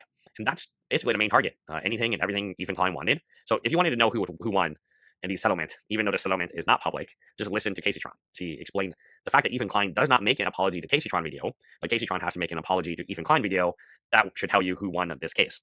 Hands down, Ethan Klein was able to, in my opinion, and this was a slam dunk case. It almost feels like it was too easy. Kaceytron was too easy to give up. She had no fight in her. And this is, you have three individuals, all of them cocky in the beginning, didn't want to apologize, didn't want to admit they were wrong, continued on their devious ways, right? Fundraising. Still not live. Still not live. 3 minutes late already. You know why they did this. We all know why they did this. They did it for clout. They did it for attention. They did it for donations. Even look at the GoFundMe. They were doing this a few days ago for donations. What else is new? And now you have a situation where I do think 100% she sold out H3 Snark. In fact, now she has to cooperate. Part of her settlement is, and she obviously doesn't want to break the settlement because she'll just be sued again. So if she breaks the settlement, she'll just be sued for breach of contract. And the damages for that could be even more massive than copyright. The copyright infringement damages maximum was $150,000 by statute. Her lawyers would have eventually cost as much, if not double, triple that amount of money. And if she breaks and breaches contract, so the settlement is a contract between Ethan Klein and Kaceytron. If you breach contract, the results could be even more devastating than copyright infringement. This is losing entire copyright infringement case. So back to my analysis as like Kaceytron. I don't think anyone should support. Like, he's shown who she I'm pretty sure I say H3 too. H3. is. You don't make those statements unless you have a situation where people think he's being coerced, and this is a civil lawsuit. Like it's okay, Evie. You sound cool when you say it. When you're talking about coercion and you're talking about civil rights and talking about like 1960s and so on, the olden days of the law where the law was not that good, in my opinion. You're talking about situations where people are going to jail. This is not that situation. If you feel like you can win fair use, or you feel like that you didn't commit copyright infringement. I disagree with Asmund, but getting that apology is optically amazing for Ethan. No, yeah, I think it kind of just... Because, like, that's the thing, is we don't know what happened during their settlement, like, their mediation. And the whole thing is that it was just, like, probably a back and forth, a consistent back and forth, while he was laying on his back with his belly out, playing the Switch, or playing the Steam Deck. And they're like, oh, can we give you 15,000? What about 16,000? 16,000 and we'll do this message? Okay, how about this message? Because I saw people being like, no way the lawyers didn't at least proofread it. And it's like, yeah, it's part of a fucking settlement agreement. Are you dumb? What do you mean? Ethan wrote this. No, he didn't write it. They agreed to terms that they both found appropriate.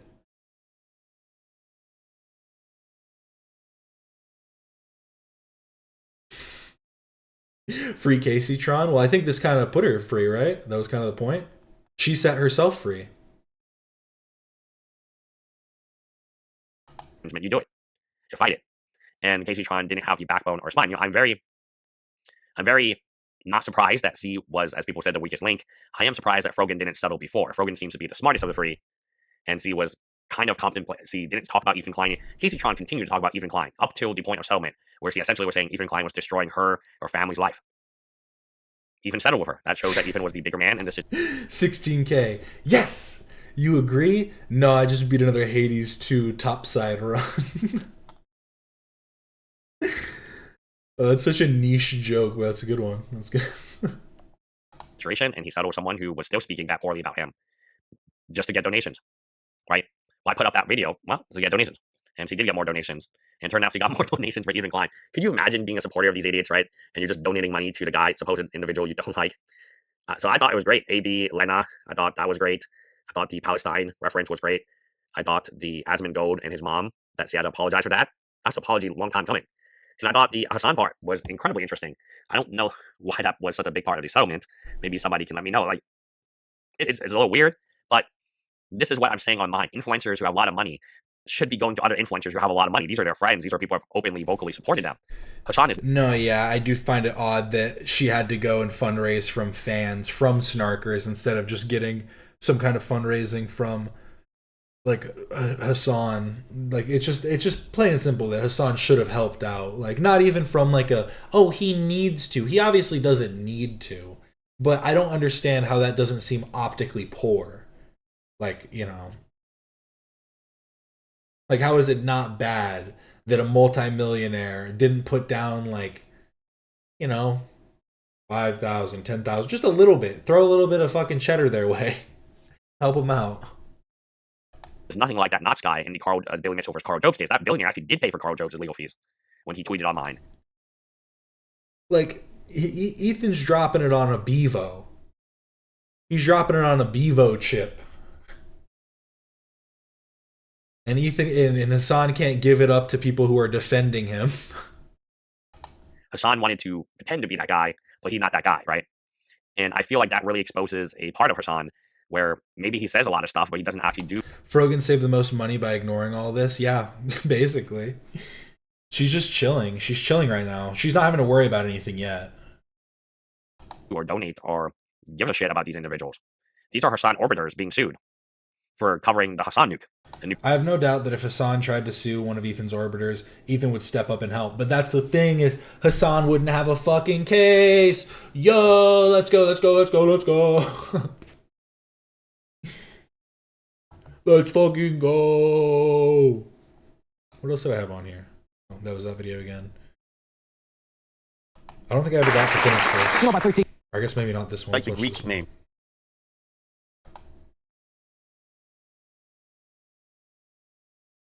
Rogan paying Ethan the most, but waiting to hire a lawyer if she's next to settle. She'll just do it herself. She'll just sit there and try and do the settlement talks.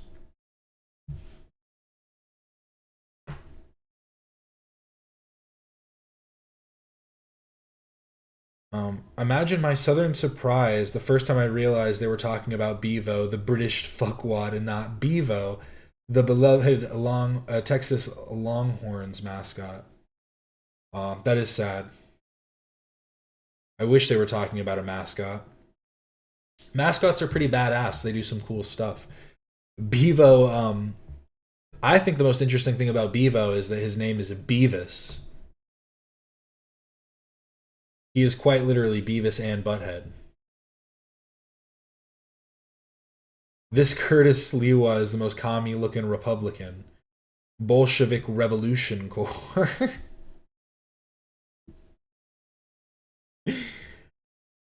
I just love all of his stories. He just goes like, I know I got fucking stabbed, and then so I was walking down Park Avenue. A guy fucking hits me in the back in my knees. I'm laying there. I'm like, what am I gonna do? What am I gonna do? I start crawling. I start crawling for the one where he talks about getting shot is so fucking crazy.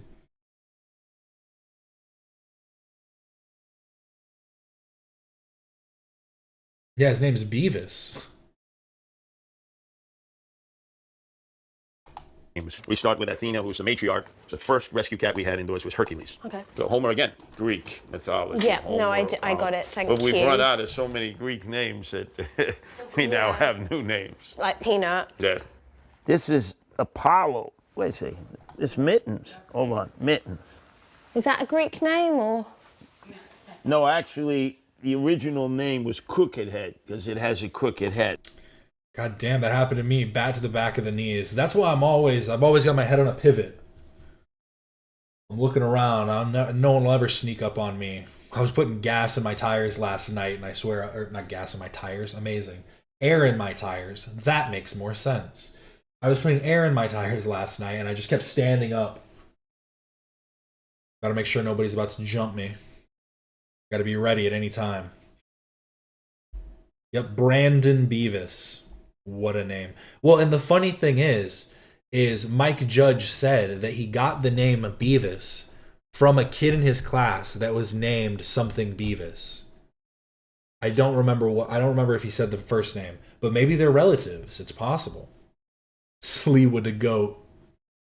Sleewood to goat. I don't think he would have been necessarily a good mayor, but I love hearing him be like, the mafia wanted to kill me. The fucking mafia wanted to kill me. You don't understand. Gassing up the old tires, huh? Just filling up my blinker fluid.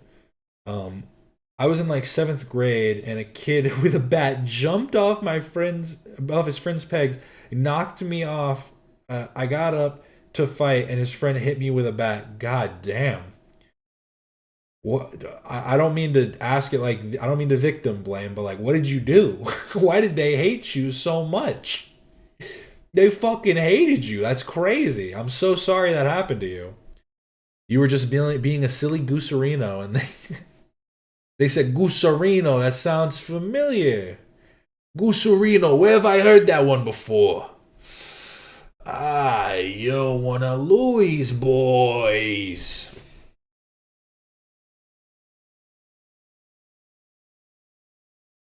I had to change out my Johnson rod the other day. It was horrible. Cars, am I right?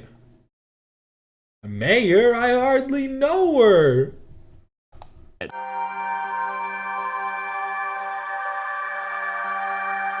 Then we have some of the history of the guardian angels that's on the wall. Wow. And this is a vigilante group? Yes. We were not well received by the police. Okay. In fact, I ended up getting arrested 77 times. 77? 77 times. Wow. And oftentimes given a wooden shampoo, a concrete facial, and an attitudinal readjustment. Really? They did not like us. So how many lives did you save? Hundreds of lives. And How many lives did you end? And I'm, as the founder of the group, I've sort of been a cat myself because I think I've pretty much used 8 out. Southside Chicago ting is very much so. Having little kids beat you with bats. Getting beaten with bats as a child, yes, that is very Southside Chicago ting. Out of my 9 lives. Oh, really? I should not be 68 going on 69. Really? When did you expect to die? I should have died 10 times Really? previously with all the runarounds that I've had, but the cats, they keep you alive, they keep you young. That's why they're the You best. must be super healthy if you've 18. Oh, yeah. Oh no. I don't know if this music's... It's walking them. Their heads are down, you know, like, and you see the dog, its head is down, and it's walking. I said, well, that's not the way a dog lives. A dog wants to frolic, play with other dogs, run around. Yeah. And you see them like this, walking like this. You're really They're down. depressed. The fact that this didn't win Sliwa the election, it's a damn shame. You're really down on dog owners. Yeah. Do you think that in urban areas? In urban areas. Do you think it's the dog owners who are spreading rumors about cat owners and cat ladies? Why was that so funny? The deep thought. Cat ladies. Said, do they? If Whiskers were a human being, Whiskers might become a serial killer. Really? There's no doubt about it.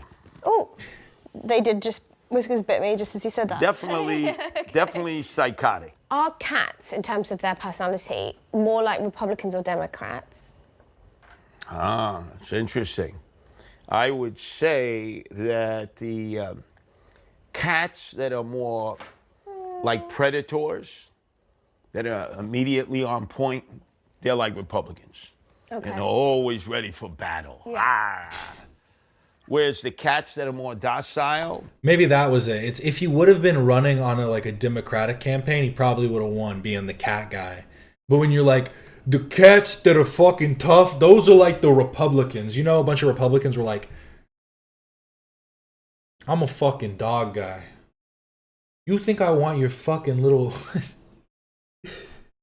They're like, everybody knows it's man's best friend. Predators.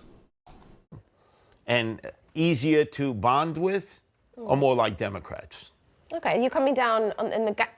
You sound like you favor the Democrat cats then. Oh, yeah, there's no doubt about that. Because you could just tell based on personalities. Yeah. Who are the people who are more in your face? So you know, right away they want to rumble. There are 2 wolves inside me, and one of them's a kitten.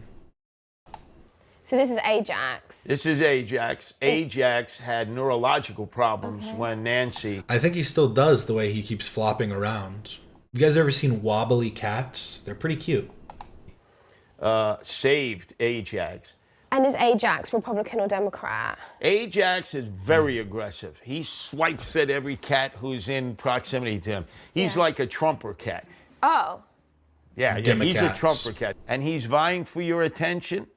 The first thing he does is clear the field. You know, it's like Donald Trump says, if I can't be president, no Republican can be president. It's my sandbox. That's Ajax. Ajax is Donald Trump. But you like Ajax, just not Trump. Oh, he's my best buddy, Ajax. Okay. Actually, the first president never to have a pet Yeah. was Trump.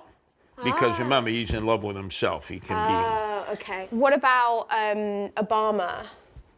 Obama, yeah, he had pedigree dogs. You don't like that? No. I would have thought it would have been better for President Barack Obama and Michelle and their 2 daughters. Go to the nearby shelter. Adopt a dog or 2. You know, set an example. Did George W. Bush have... I mean, I don't disagree with that, but... What'd they have? Oh, they did. They had these Portuguese water dog. The fuck? Never even heard of these.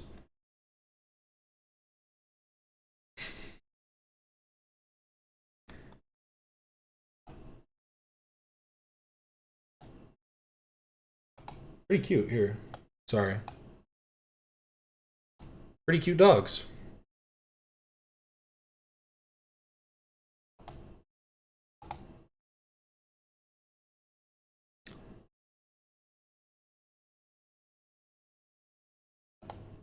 I feel like I've seen this image before, but like with the dog edited out.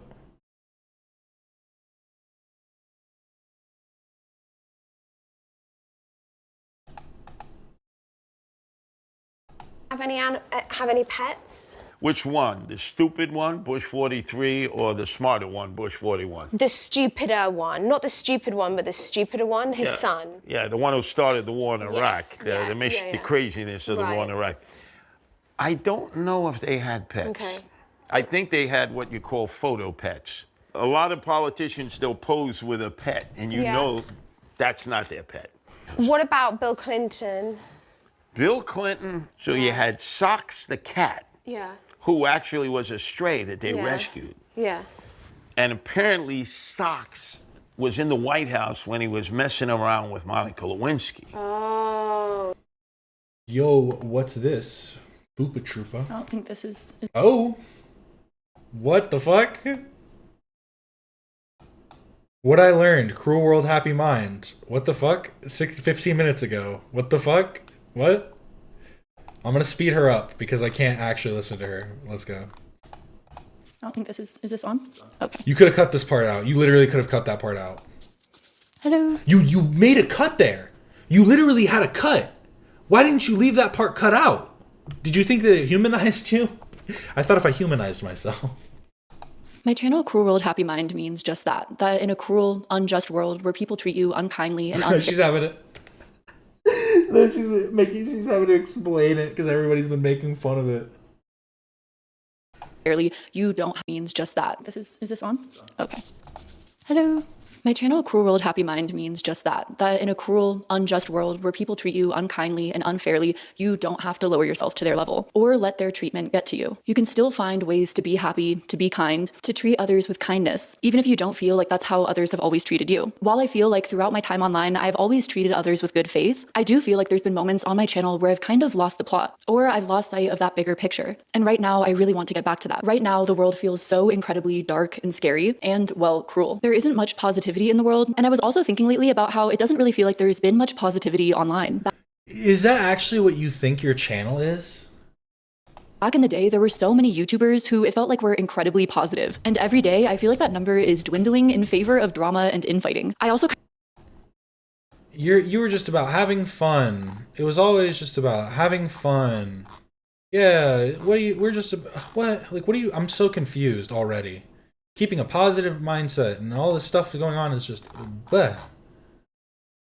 Keeping a positive outlook. All you've ever talked about is drama. Like, I don't understand. And like your argument beforehand was, I'm just presenting it like it's news or something. Like, what the fuck are you? At least she has the outlet. She needed the blank wall. She had the outlet installed.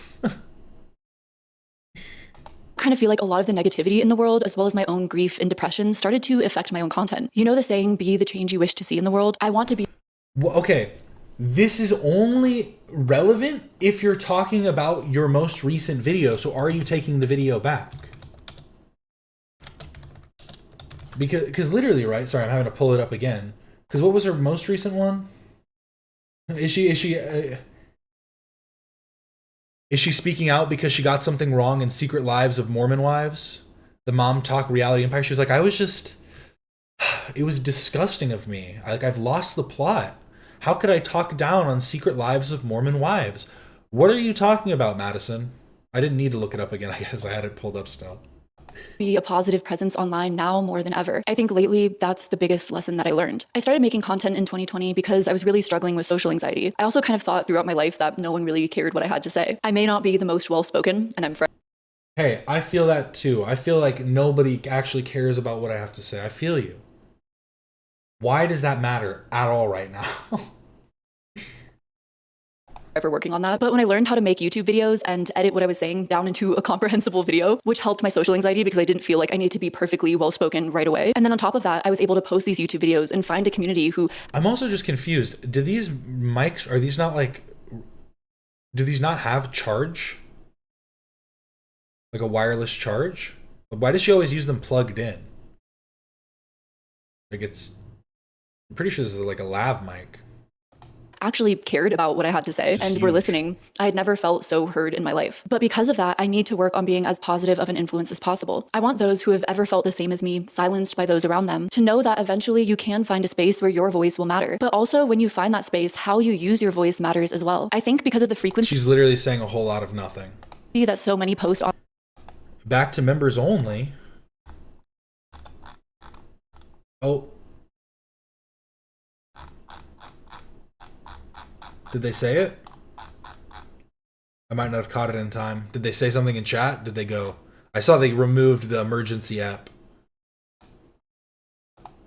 online, it becomes really easy to be reckless with our voices. While I don't think it's healthy to expect people to be absolutely perfect with everything they say, as that limits vulnerability online or people being open to learning and growing, I also think people can fall down rabbit holes, become so caught up in negativity, and lose sight of the plot. I'm wanting to completely break away from that, and I have my own ideas on how to do so, or how I'm working on it, but I'd love any positive input on how I can also create more positivity and light in this space. Though for clarity purposes, I want to make clear I won't be deleting any of my past video content, mainly for legal purposes at the moment. There's been so much misinformation spread on me, literally blatant lies, that I will be keeping up original videos for my own legal protection. This video is not in response to any of that, just my own personal reflection, as within.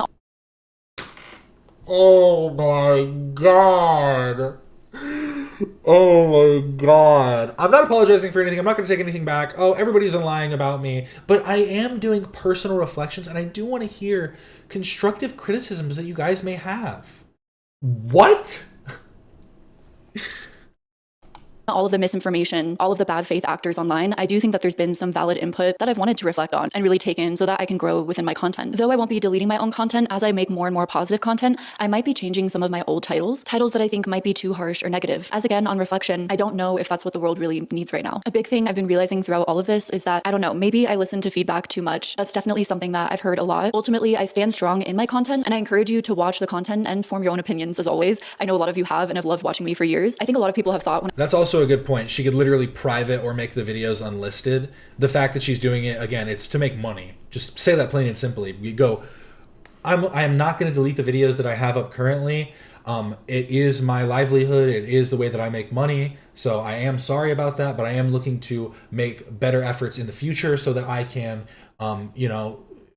create something positive for the community out there, and other communities on the internet, so that I don't seem like someone who's just coming in opposition. Boom. Boom. Done. Like, when I take in feedback, that's me somehow admitting that everything I do is bad. That's not the case. Personally, I'm just always changing the titles doesn't change the content of the video. It's crazy. What's she gonna change it to? The fall of H3, how Ethan Klein destroyed his career. H3, an honest telling. Like, what's she gonna call it? Like, I'm confused. dedicated to growing and learning and doing the best that I can. So no matter who is providing criticism to me, if I think there's something valid within that criticism, I'm going to take it in and try and grow the best that I can and genuinely consider it. That being said, a lot of people that have criticized my research are terrible researchers themselves. My research has very high standards, and while recently I have upped those standards even more to provide the most accurate information, that does not mean that my research was not far better than most content out there. And I'm sorry, but I'm just saying that to be Let me listen to this again. When I take in feedback, that's me somehow admitting that everything I do is bad. That's not the case. Personally, I'm just always dedicated to growing and learning and doing the best that I can. So no matter who is providing criticism to me, if I think there's something valid within that criticism, I'm going to take it in and try and grow the best that I can and genuinely consider it. That being said, a lot of people that have criticized my research are terrible researchers themselves. My research has very high standards, and while recently I have upped those standards even more to provide the most accurate information. You aren't getting criticized on your research because, like, just for no reason. People are criticizing specific things that you are getting wrong. And now some people have gone back and seen other things that you've done in videos and other like narratives that you've like had. Like, and I don't think it's gone that crazy. I don't think that you've like but it's like you're clearly just going off of like you're a drama tuber. Like you're a fucking drama YouTuber. I don't know what to tell you. It's so fucking weird. Like and like, who's doing bad research? And actually call them out. Talk about what research they're doing poorly. And it's also stupid to just go, I know I do bad research, but it's still better than everybody else's. That's dumb. Like, that's not a good argument to make. That does not mean that my research was not far better than... Yeah. Well, you're worse researchers than me, so mine can't be that bad. Like, I don't understand. most content out there. And I'm sorry, but I'm just saying that to Madison saw Denim say, "Hold my beer," and she said, "Nah, this is how you fuck shit up." She said, "Check this shit out." be 100% upfront. The main thing that has led me to really reflect on this and try to make a positive change in my content has really been realizing the amount of misogynistic women that had been following me prior to all of this. An archetype that is Oh my god! What the fuck? Ah! worse than the pick-me. Oh my god, it's worse than the pick-me.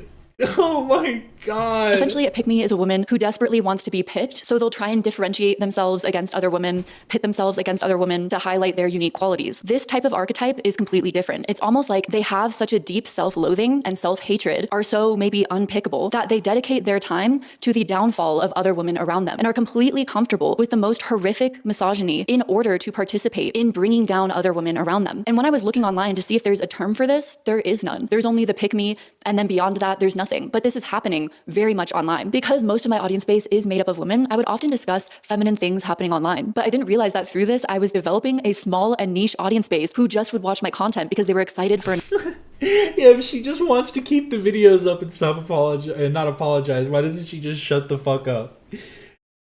Like, I'm literally losing it right now. This is crazy. another dog pile. I didn't realize that until I saw them say some of the most blatantly disgusting misogynistic things. Like and what? was surprised to see like that they what? Like what? Give an example of anything. You're literally just saying a bunch of nothing. There are people that research worse than me. There are these misogynistic women that say horribly misogynistic things. There are all these types. Like,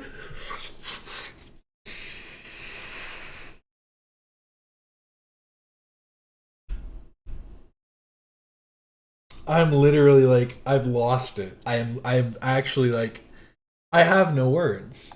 were women that were saying this. But when I reflected on my own content, I could kind of see how I got there. Isn't the concept of pick me inherently misogynistic? She is so dense. No, it is. That's also like kind of the...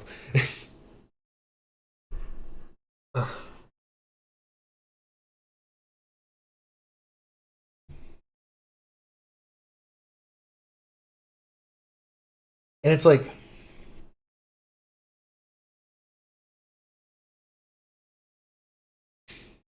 you don't say there are misogynistic women. You explain the ways in which certain women are exuding misogyny. Just saying it is quite literally oxymoronic. Like it's and heavy on the moronic part.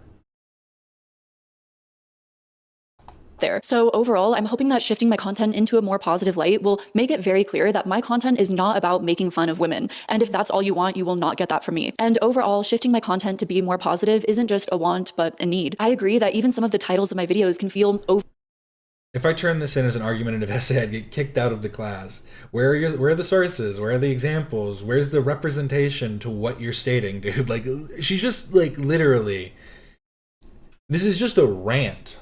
Like, why are you doing just a rant for no reason? What I learned, and also, what did you actually learn?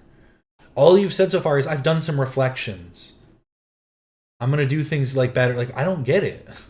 overdramatic and have a negative tone, which can just add to this feeling of the world being hopeless. Instead, what if I posted inspiring stories, the stories that should be remembered, the stories about redemption? Of course, that doesn't mean that there won't be sad moments or some evil people within those stories. Reality isn't just all sunshine and rainbows, and toxic positivity isn't healthy either. But in a world that feels so hopeless and cruel, where I feel dragged down recently, I want to be the change that I wish to see in the world and show that there is hope and happiness can exist in places big and small.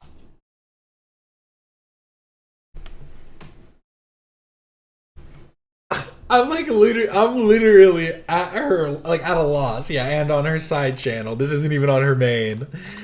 I'm literally at a loss. Like, what are you doing? What are you doing? This was so unnecessary. Oh my god. Oh, just literally a whole lot of nothing. I might be a bad researcher, but other people are bad researchers. And anybody, and I do want to hear people's criticisms out, but the people that are criticizing me are bad researchers and misogynistic women. Like, what?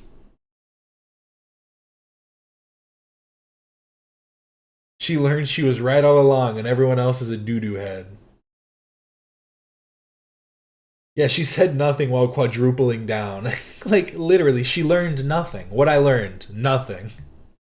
Remove the cruel world happy mind and just put what I learned, nothing. This is rage bait. It has to be. I mean, I truly just like, I lost it. Yeah, I have to thumbs down it.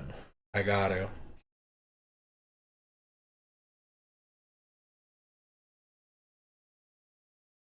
She used the profile of a Japanese musician for Denim's picture in the Ethan vid? Wait, really? The fact. Wait, actually?